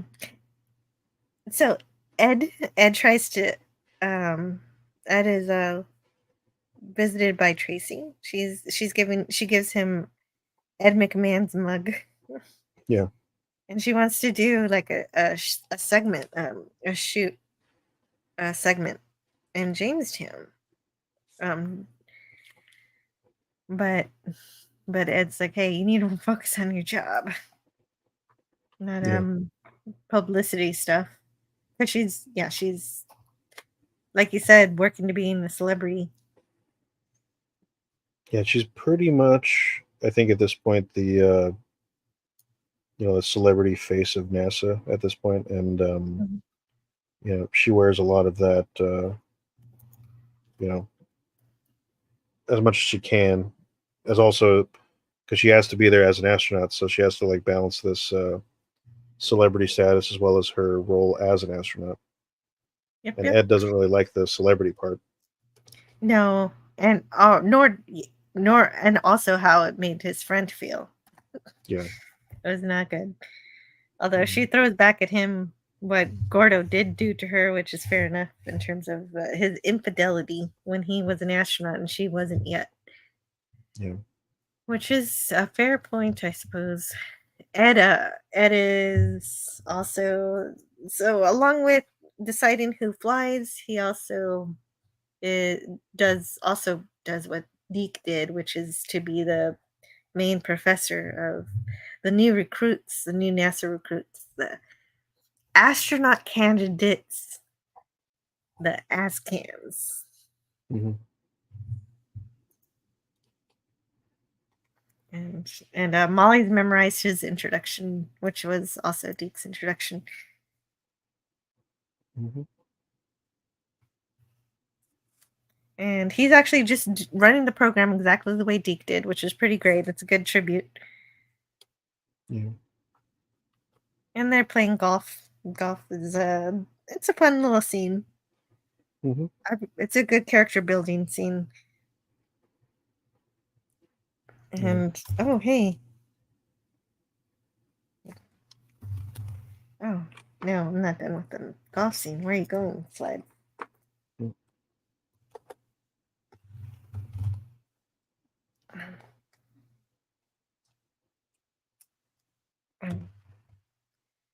And what I like is that Ed knows that Molly.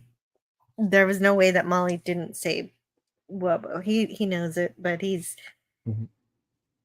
I just like that Ed knows what Molly did, and Ed accepts it. Mm-hmm. And doesn't press it or anything or get after her for it. Exactly. He's just like, I know what you did. Mm-hmm. All right. So if anybody's hungry, there's steak. I don't know if he's overcooking it or not, though. He's just staring at it. And his son's coming home from his tour or whatever. His school. Is that a military school? What is he? I forget if he's actually at Annapolis or not at this point, and he's just coming back for like a summer break or something.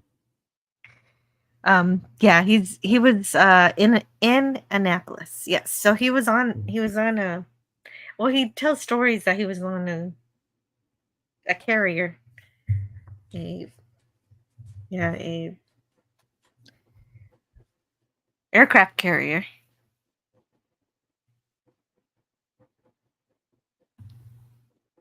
But it's yeah. I don't know too much about it. I guess because they haven't had any scenes with it that I just don't connect with it too much. But he's home and they're happy to see him. Yeah, I mean, I forgot the younger kid's name. His name is Jimmy. Yeah, More see older this one's Danny. this episode isn't as exciting for me as the last episode. It's a lot of family stuff. Just throw all the family stuff in this episode.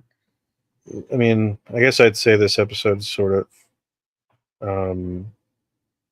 foundational in certain respects to certain character motivations. Sure. It's important character stuff, but it's kind of slow. It's kind of meandering.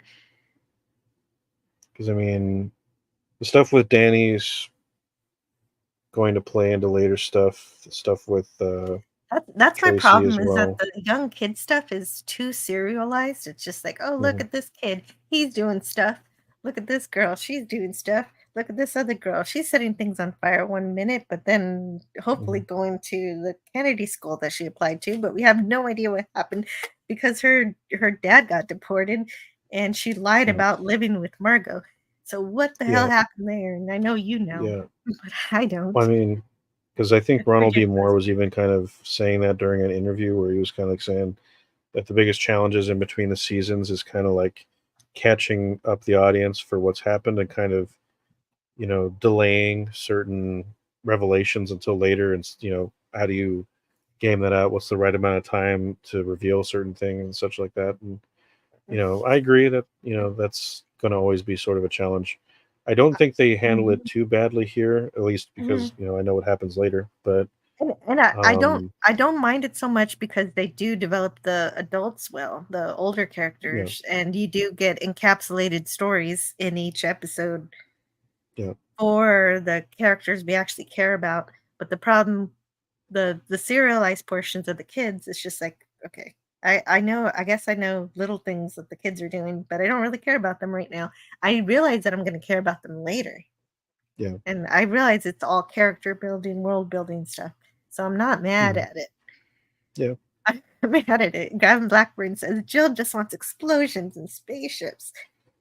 Well, I mean, I getting mean, getting high on the yeah. golf course is all well and good, but I do, yes.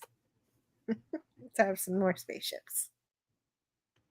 Yeah, I don't remember if they released these two at a time in the beginning of the season or not, but I want to say no, they hmm didn't. No, one at a time. The only time Mm, they released 3 when the series started. yeah. There's getting high on the golf course. Mm, Karen's come a long way. oh yeah, but that's good. Yeah, It's good that it's it's good good to see times. her grow a bit, not be so She's stuck up. real. Yeah. She's real now. The beginning Mhm. of season 1, she was living in a kind of a fake reality. Yeah, like Stepford Wives style, like 50s. Like, oh no, there's a certain way things have to be, and Mhm. they have to not deviate from what it is. Right, and they have to follow all these rules, and eventually she broke away, and that's great. Yeah. Mm. So dad wants to hang out with the kids. Kids want to go drink with their buddies, so they leave him alone. So he's got to drink alone, and he does. Mhm. Boy, does he drink alone. But meanwhile, Margot can't get a peanut butter raspberry jam sandwich. I've Mhm. had this happen to me before. I think I've shaken the machine and I've opened the thing, and yeah, that does help. That does really help. Mhm. Then because the negative pressure, she says, within the machine. Yeah. Yeah, we used to have that problem at. I saw this episode and I'd gotten something stuck in Mhm. my vending machine at work, and I'm like, let's see. And then I tried it and it worked. Yes. Yeah, because right here, I think when they're out drinking with their friends, Kelly's there, and she's hearing all the stuff about Annapolis from Danny, and I think that's kind of what sparks her interest in Oh, exploring okay. that as a possibility for her own future. Okay, so this was planting some kind of seeds. Interesting. Yeah. Okay, that's fine. Because she definitely thinks it's cool. I guess the Mhm. rest of these kids are just there.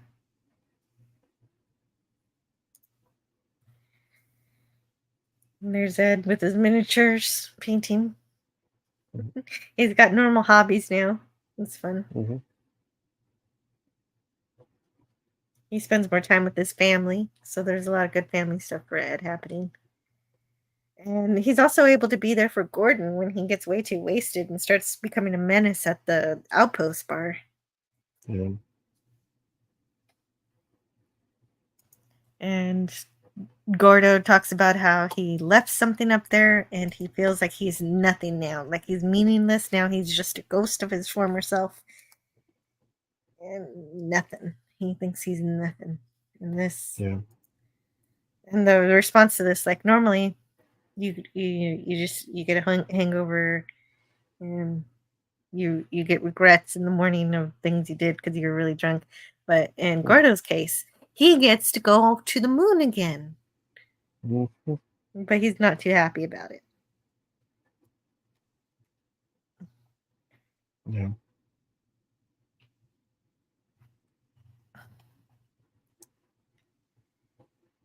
And oh, also, Molly's not too happy that Wubbo's going home, but Wubbo wants to spend however much time he has left. He doesn't know how much time he's got because of his radiation exposure. So he wants to make the most of the time to spend with his family. Yeah. And she doesn't understand why he wants to give up, uh, but because she lied so that she about her radiation exposure so she could stay in the program. So they're Yeah. different.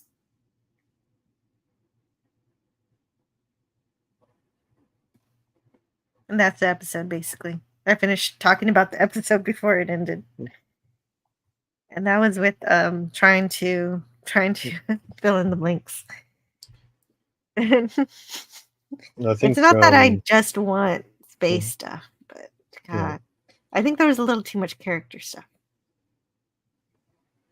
I suppose there could be an argument made for balance of character stuff and stuff you're really here for, space stuff. Yeah. But Yeah, this one was more of a soap opera. I think the important thing that this episode leaves off on is it lays the foundation for things to come, and a lot of the things to come I wish I could tell you, but I don't. Yeah. I I don't- can't. I shouldn't. Yeah, but I don't So, care about foundational stuff when there's not. I think that this one is actually a fully serialized episode. There's no actual beginning or end to it. It's just character stuff. Look at all this character stuff. And it's, I hope there aren't too many episodes like that. Because For All Mankind is incredible to me because they do tell encapsulated stories. There is a beginning, middle, and end, and you feel like something culminated from it, like the last episode where there was it had a thread of seeing the sunrise and the solar flare becoming an issue, where before you think it's this big happy thing on the moon where they're communal enjoying the sunrise, and then it becomes the threat. And I think that was a fully encapsulated story, really really good stuff, and they still had character bits that'll extend to wherever. And that's when I enjoy For All Mankind. But when it's just here's all the here's all the things, all the people doing. Gordo's sad and he's divorced and he's getting too drunk, and the kids are gonna go to college and they're gonna do stuff, and I guess I didn't know Kelly. I didn't know anything about Kelly wanting to do what Danny's doing. So I guess but do I really care? I don't know. And what's they just hint on what I think on things. I think each season, like maybe the first 2 or 3 episodes, are kind of the foundational stuff. I think there's kind of like a formula that the show kind of settles into, where you have like the first 2 or 3 sort of get you up to speed for what's happened, what's the situation like, where everybody's at, and then the middle kind of section is, setting us up for all the little complications that happen, and then by the last few episodes, all the stuff that's been building up kind of gets comes to a head, and then there's sort of a we get our climax, and then we reach a point where all this pressure gets released, and then we get ready for the next jump, another decade or such. And personally, I think that's a great formula, and I think it's worked so far. And I'm thinking that as long as they don't deviate too terribly much from it, I think it's the winning formula that keeps the series going. So I've gotten mad at For All Mankind before, and then and then the next episode showed me that I need to trust this show, and so I'll keep watching it definitely. I don't dislike the episode. It's just a little stale. Well, I think because I think last season it was pretty much we were in the 70s, the 70s mindset. Now we're moving into the 80s mindset, so we're getting more stuff that's a little more contemporary with our sort of generational awareness of that era. And then as we get closer and closer to the present day, I think things get a little bit more strange, at least for people like us who are kind of growing up around now this time of this alternate version of our lives, essentially. And then I start getting I'm gonna start be thinking about how born life could have soon. been. I think I'll probably be born in the next I don't know. When did they get to 1985? Well, I think this entire season is set in 83, and then when they make the leap to the next season, it'll be the year I'm born, but not quite my birthday. But Okay, so they're gonna skip my birthday. Jeez. Yeah. All right. So you'll be born by next season, I assure you, and me too, I guess. So that'll be the first season you and I will be, existing. Existing, or and if we exist in the alternate universe, we might not. Yeah. I mean, all things being equal, let's just say by next season when they open up in 1992. That the both of us are. Yes, Gorilla. I'm Yeah. older than you. You're the age of my younger brother. And I And think I in guess about a so month. is Philip. I think in about a month I'm going to be 32 and a half if we still count Hmm. halves at this age. Yeah. So Yeah, you're yeah. about the age of my younger brother too. You're a ballpark around there. Yeah. Because my older It's like sister was. Yeah. mhm. Gavin 'Cause Blackburn said it's like when Janeway did her Victorian era nanny holodeck programs. It came for space and ray guns, not this or right or when also Voyager when they went to Fairhaven. Man, I hated those episodes so much. Well, I think the Those were thing with me bad. is, as much as I love Voyager and Voyager's my favorite, um, there was actually discussion at the Star Trek convention that Mhm. during the writing panel where they were saying that they really wanted to kind of get to a point where like you can play around more with like like a reduction of resources, and so that would imply a you know relying less on using stuff that's been a convenience for the other shows like the Next Generation or Deep Space Nine, because I mean they can use the holodeck, with their resources, but holodeck still uses power. So in Voyager, if they would have kept the idea of as they went along on their journey that they would lose certain conveniences, I think that would have made the show a little more interesting instead of having to fall back on the stuff they were relying on in the Next Generation or Deep Space Nine. And so I Yeah, think that's definitely yeah, a common issue with Voyager that they could always hit yeah, the reset button and have everything yeah, just like as if they actually could get to space dock and get everything fixed, even though yeah, they can't actually do that. They can't actually yeah. get to any space stations or anything.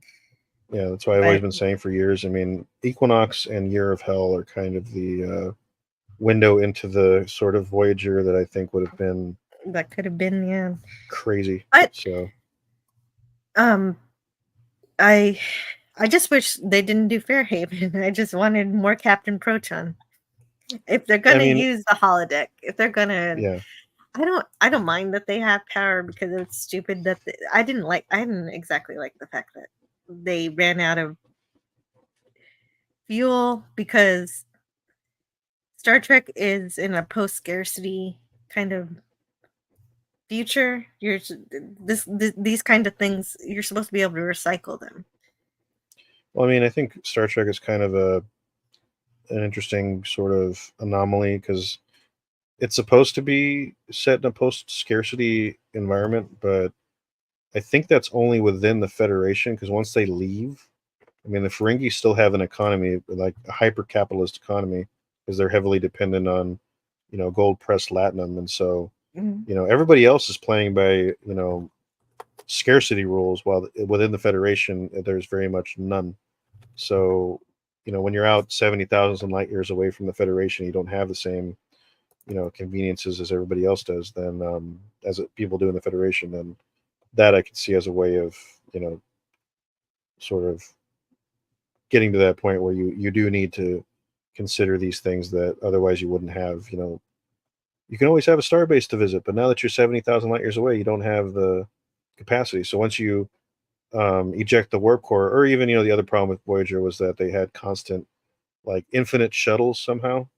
Oh So yes, yes. yeah, They lost a shuttle like every other episode. This is true. yeah. So I don't think they had the resources to Sometimes build them. several in a row. Yeah, No, absolutely. and let alone the Delta Flyer.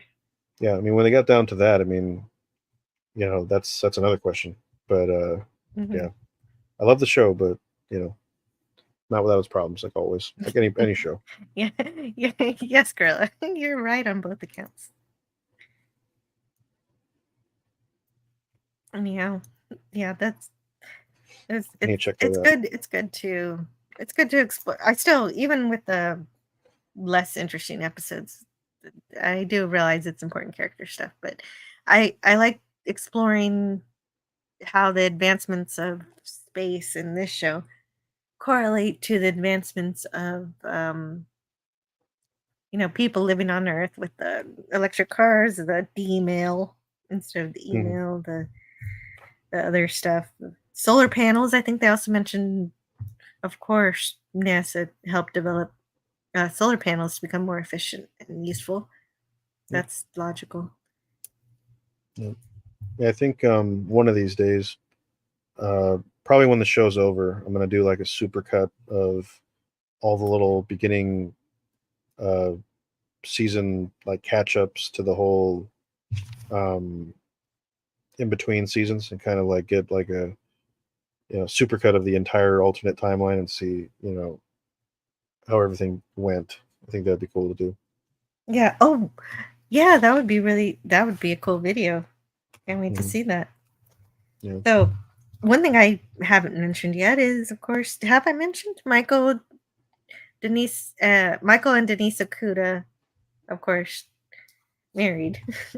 Mhm. They're working on the show, so they do lots of really great um, set building, artistic stuff.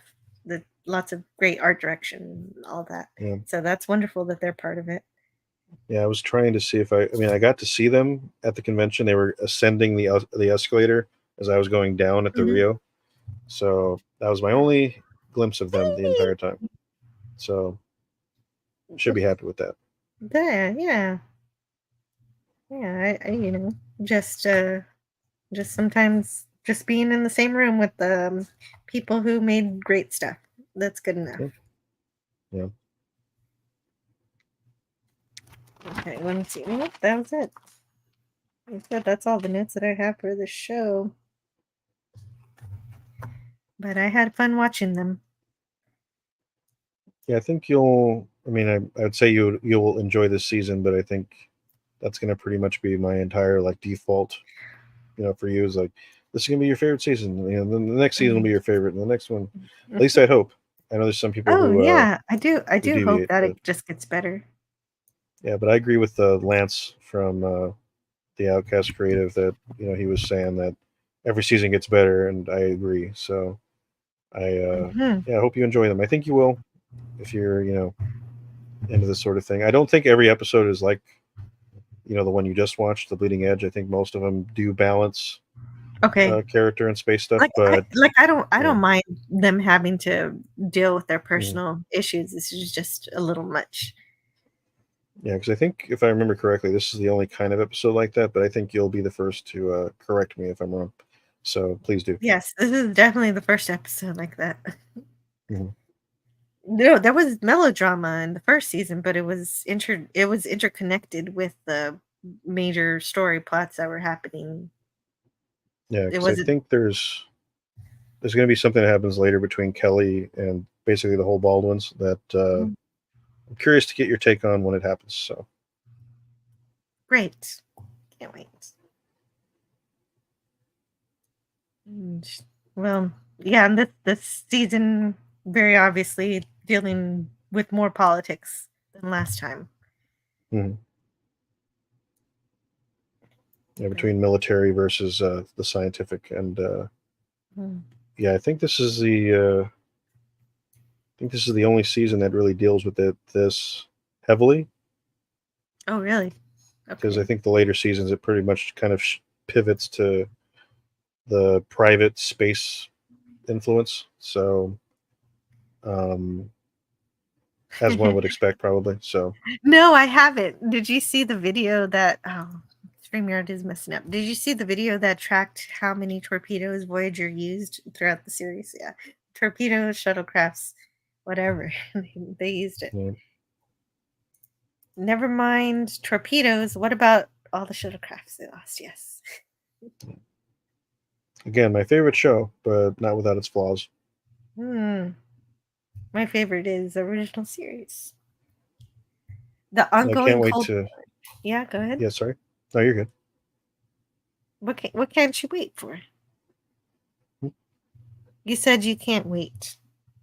No, I was saying, I can't wait to go and meet, because I didn't get a chance to do it at this recent convention because there's just so much to do. But I was trying to meet some of the Voyager cast. I only got to see Tim Russ, Tuvok, I didn't get to see Jerry Ryan, even though I want to do a photo op with her, and I want to do a photo op with Kate Mulgrew. But I did a yeah, photo op with just Jerry Ryan. She's so sweet, and she you'll have a good time with her. color me jealous.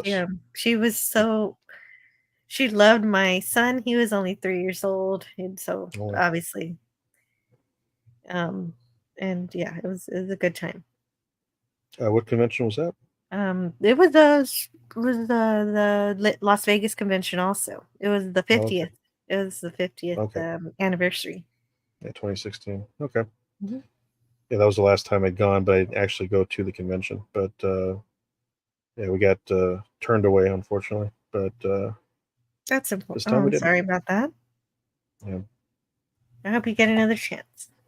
Yeah. Next year, I'm looking forward to doing all the things I wanted to do this year. But yeah, next year will be fun because it'll be the 30th anniversary of Voyager.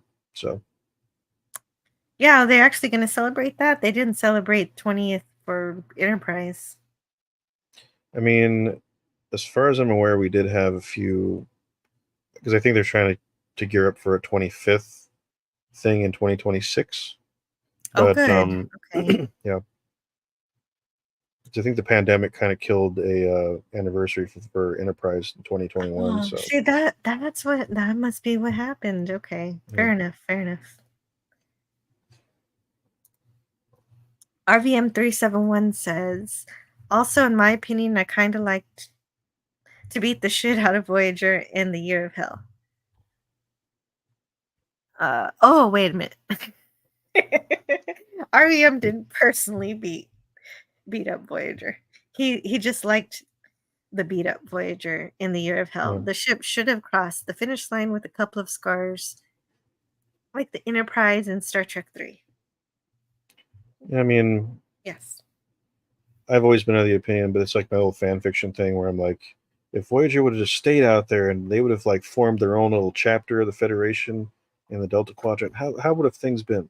How would have this? How things would have changed? And this little chapter of the Federation out there, and you know, I thought that would be interesting. Well, I think they messed up with Neelix too, making him a cook, a morale officer, ambassador, all these stupid things. When Hmm. he was very first presented as a hoarder. Like he would hoard stuff, and he had his own ship. He had to keep his own ship running. I think it would have been cooler if he would have went down the engineering path. Yeah, I can see that too. Yeah, I think they Yeah. were too desperate to have another Guinan for some reason. Yeah. Oh, is that what it was? That didn't work out. No. I never saw that in Neelix. Yeah. Gavin Blackburn says personal issue episodes in For All Mankind are the equivalent of Loxana Troy episodes in TNG. Although I did cry at the Loxana Troy episode where we learn about Deanna Troy's sister. That was pretty impactful, even though that was a personal history story. It worked out in an I interesting don't way. mind. I don't mind those episodes, but then again, I was watching them as a kid, so. I didn't dislike all of them. Mhm. My favorite Loxana Troy episode is Half a Life with Mhm. Tim and yeah, definitely the one where it's basically Logan's Run except 60 instead of 30. Sure. Gavin Blackburn says personal issue episodes. Okay, I read that. Wow, Janeway's own federation.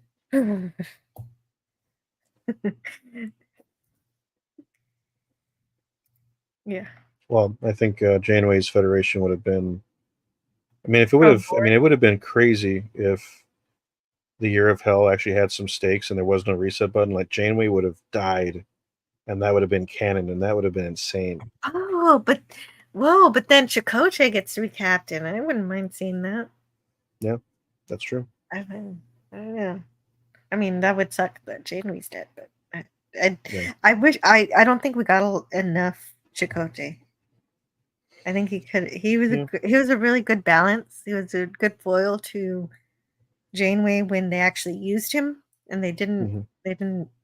They didn't do that enough. I don't think.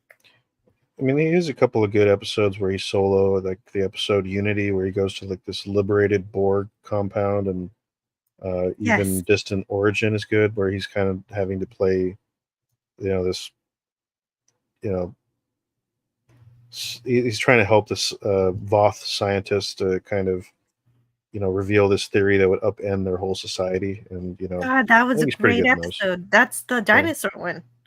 Yeah, that's one of my favorites. So, Yeah, dinosaurs. mhm. Not ancient astronaut theorists. It was dinosaurs. Oh, Yeah, a little bit better. I'm that's way more fun. Yeah. And really, really pure Star Trek episode. It kind of, it's one of my favorite Voyager episodes too. One of mine. Yeah. Mm. But Yeah, and we, then Chakotay. That's how I know Chakotay would be great. Yeah. And stuff like that. Mhm. If they would have done more. Yeah, here But he pops up in Prodigy, but I haven't seen much of that yet. I haven't seen hardly any of it. I saw a few. It's fine. I don't know. I saw the first I season. I haven't seen the second. I hear a lot of good things about season 2. And it's Yep. basically the only new Trek I'll give the time of day because it's like I've watched others, but I don't like any of it. I'm sorry to say it. I know our opinions differ on that, but Prodigy for me feels like the only one that doesn't make fun of or relegate Star Trek in a dark way. It kind of actually seems to care about it, and so I want to try season 2, and I'll see what I think. I mean, I'm not one to dismiss all, new Trek in general, but I do think there's I am. better seasons than others, and not all of, like, I haven't seen the remainder of Discovery, although, some things they've told me seems vaguely interesting, but, I do think the first 2 seasons of Picard are not as good as the third one, and I think most people are in agreement that the third one's pretty good. But of this new I'm stuff, not I most think I'm more people. interested in. I'm more interested in the Lower Deck show and what they could do with Strange New Worlds, but I don't know if they will. But we'll see. So, yeah. Gavin, thank you. Infinite diversity and infinite dinosaurs. Yes. Yeah. I just want to think about the dinosaur episode. I think we need to put that in a sticker somewhere. I like it. But no. I tried. Every time I try a new Trek, I don't even like season 3 of Picard. On the Phantasmagorium, I did a review show with Scotty R37 explaining why I think that, that it tries to be a Star Trek movie, but when it brings in elements from the TV show, I think it misses the mark quite often, and it doesn't quite do it for me.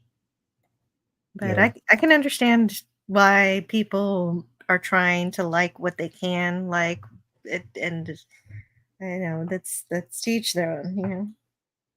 Well, I mean, It's pretty most much doesn't all mean. big failure to me. I mean, most is not all. So it's fine to have differing opinions, and I think that it's better to have a diversity of opinion that doesn't, have to be universal. Because ultimately, if you have Right. just one opinion, then you're having no opinion at all. In my opinion. So Definitely. So can I do this to new Trek?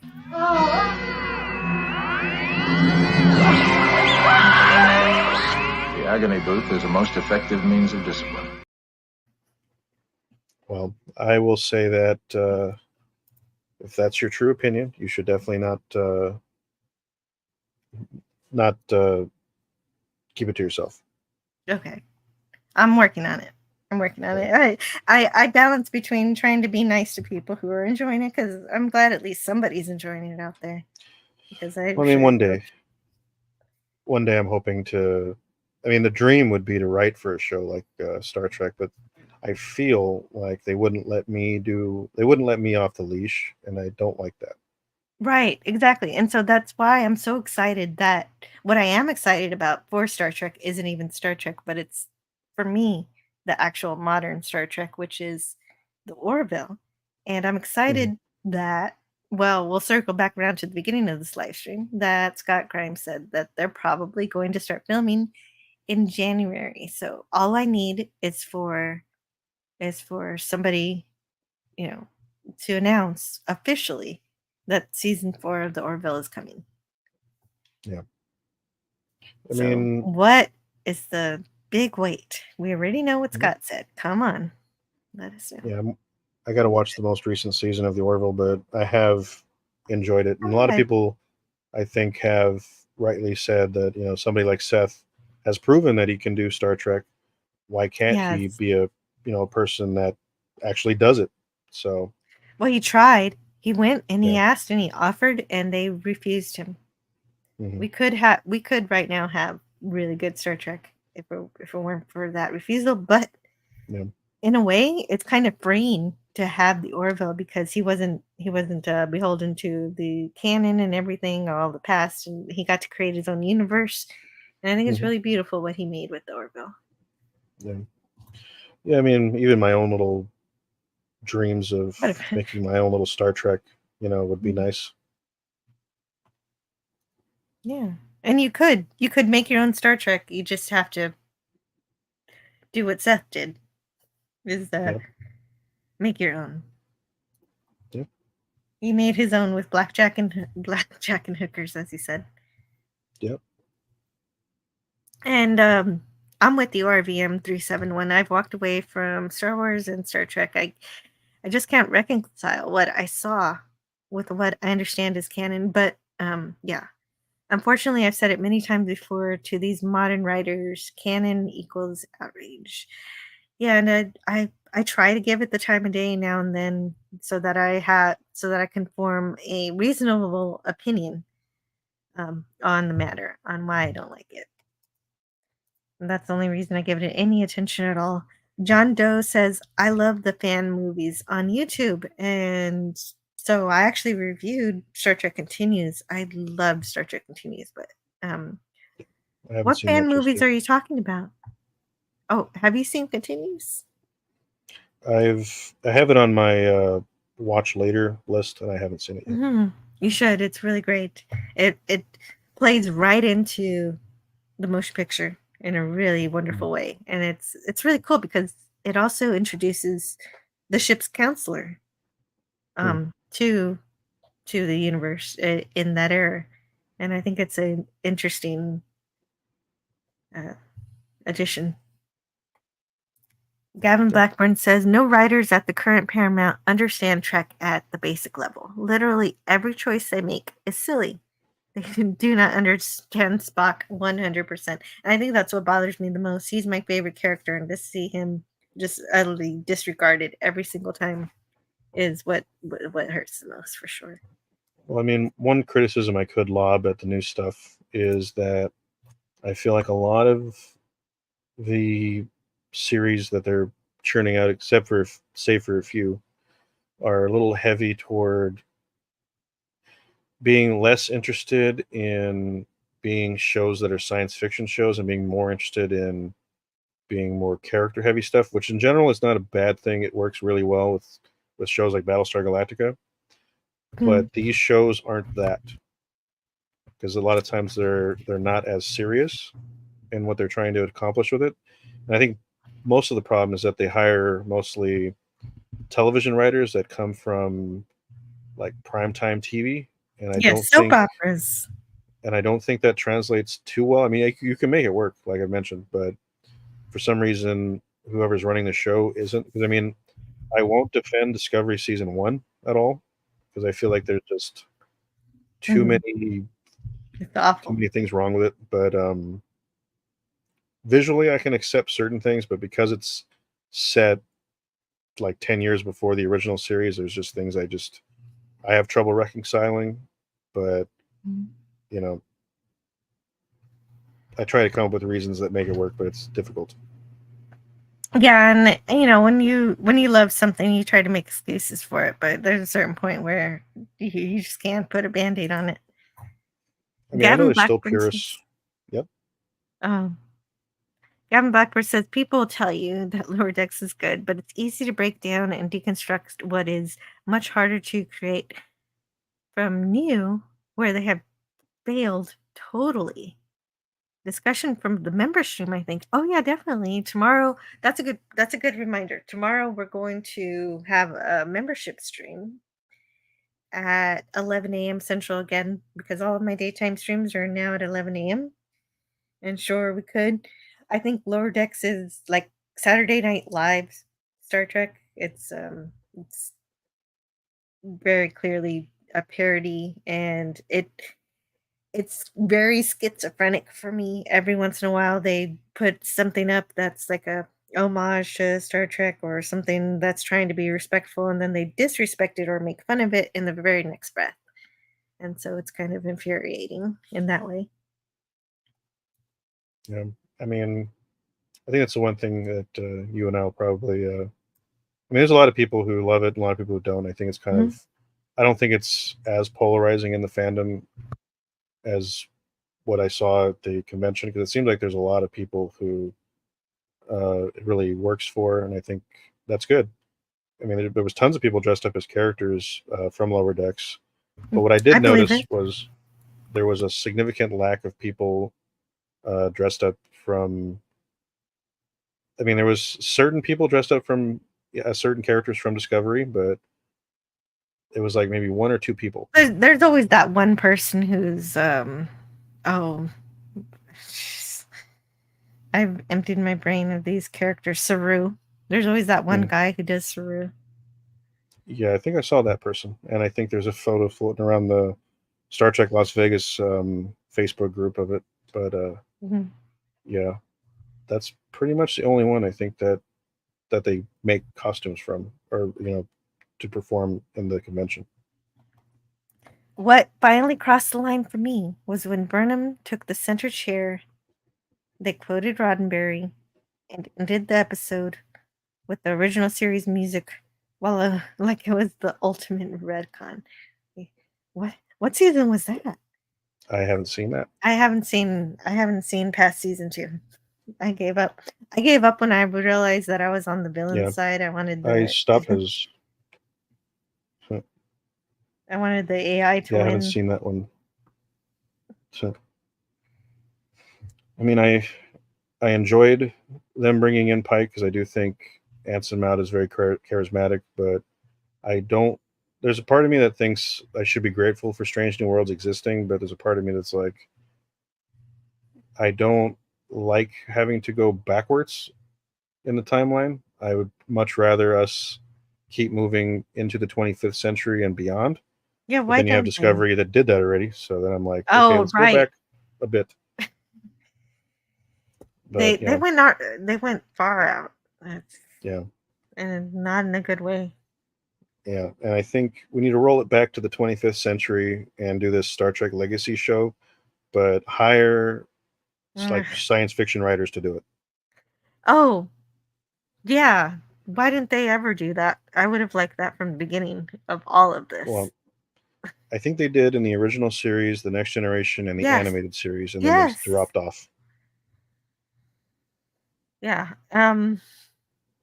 Yeah, I know. But for some reason Berman era Star Trek worked. TNG, Deep Space Nine, Voyager, and all of that, because it had people who knew Roddenberry, so they knew what Star Trek should be. And so they did still have science consultants and maybe not necessarily science fiction novelists, but people who knew science fiction television.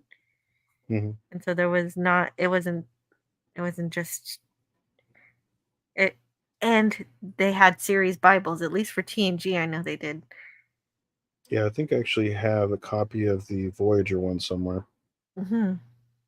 Oh, very cool. Yeah, I'm sure they had them for all of them. Orville Yeah, I has think, one too. I think yeah. any kind of Star Trek needs one. Hmm. Otherwise, you just have the mess that we have today. John Doe says, if we move into the 25th century, doesn't humanity control time travel? Oh, yeah. Oh, gosh. Yeah. Yes. Yes. The Voyager is real Star Trek, so I have to accept that. Time travel is a mess, too, in any Star Trek. That would probably be if you ever see a star. If I ever am lucky enough to get on a show and write for a Star Trek show, you'll probably never see me do a time travel thing, even Oh, that's though really. even though I probably would be inclined to want to. I would probably do my best to not do that. Mhm. Fair enough. But I think we've gone on enough for today. I think it was nice to have a little extra time to talk about Star Trek. Thanks for Always having comes back to Star Trek. Yeah, and it always But should.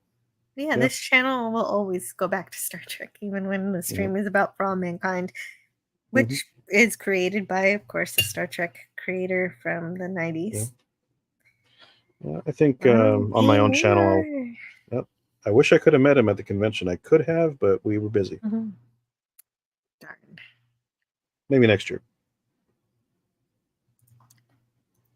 And all for frack's sakes, says RVM 371, all I wanted to see was the Earth Romulan War.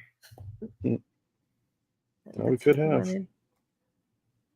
But yeah, I grew up with Voyager and Enterprise, so yeah. Would have been nice. Definitely. Oh, so how do I end these? I don't know. So next week we're going to continue. Yeah, do all the things. We'll continue For All Mankind Season 2, the 3rd and 4th episode. Oh, right. I want the names of the episodes. What are the names of next week's episodes? I think I have them pulled up here. So it's 3 and 4, Rules of Engagement and Pathfinder. Oh, right. Of course, Pathfinder's coming up. Good news. They were teasing it, the hell out of it. Mm-hmm. Yeah, I like that one. A dispute for Rules of Engagement. A dispute on the moon prompts officials to consider arming astronauts. Whoa. Ed's past comes back to haunt him, and in Pathfinder, with a little help from Molly, Ed plans a career change as his old Jamestown crew mates Gordo and Danielle struggle. I think there's a typo there. That doesn't make sense. But anyway, we'll find out what that means next Tuesday.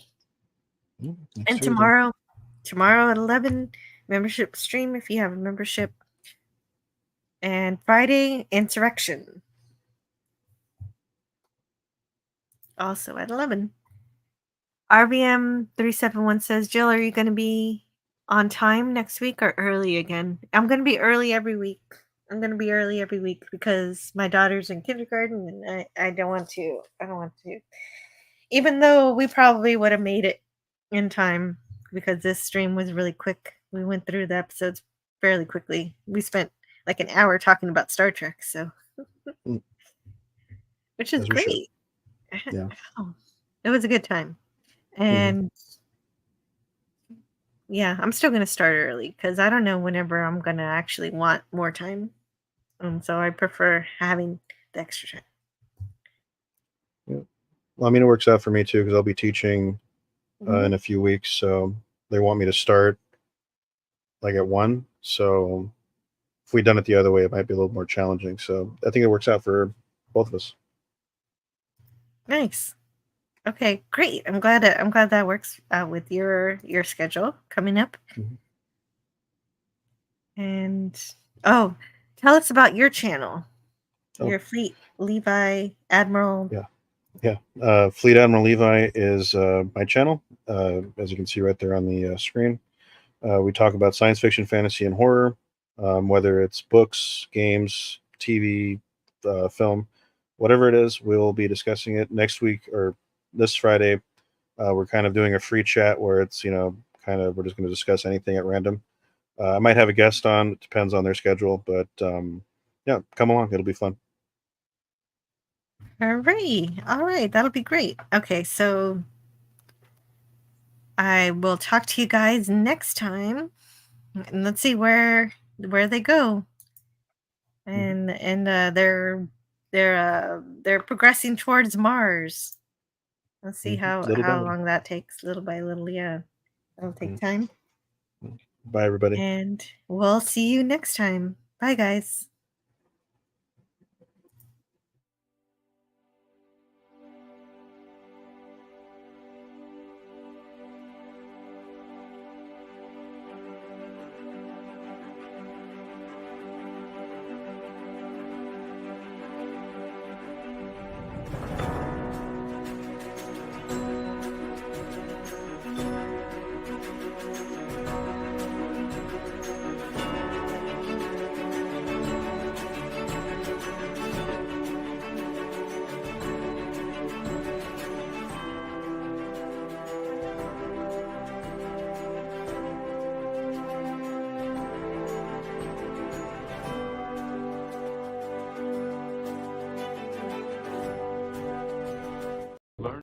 Learn all that is learnable. And the ways our differences combine to create meaning and beauty. It has always been easier to destroy than to create. May we together become greater than the sum of both of us. Well, now you have something new to think about. Carry on. All right, move along. Done. Stop it. Get off of the things. Go outside. Get some food. It's like, it's a time of day where you live. Go do something. Shut up, Snoopy. I don't care. You smoke too much. Let's go. Let's go adventure. Let's go explore. See you around the galaxy.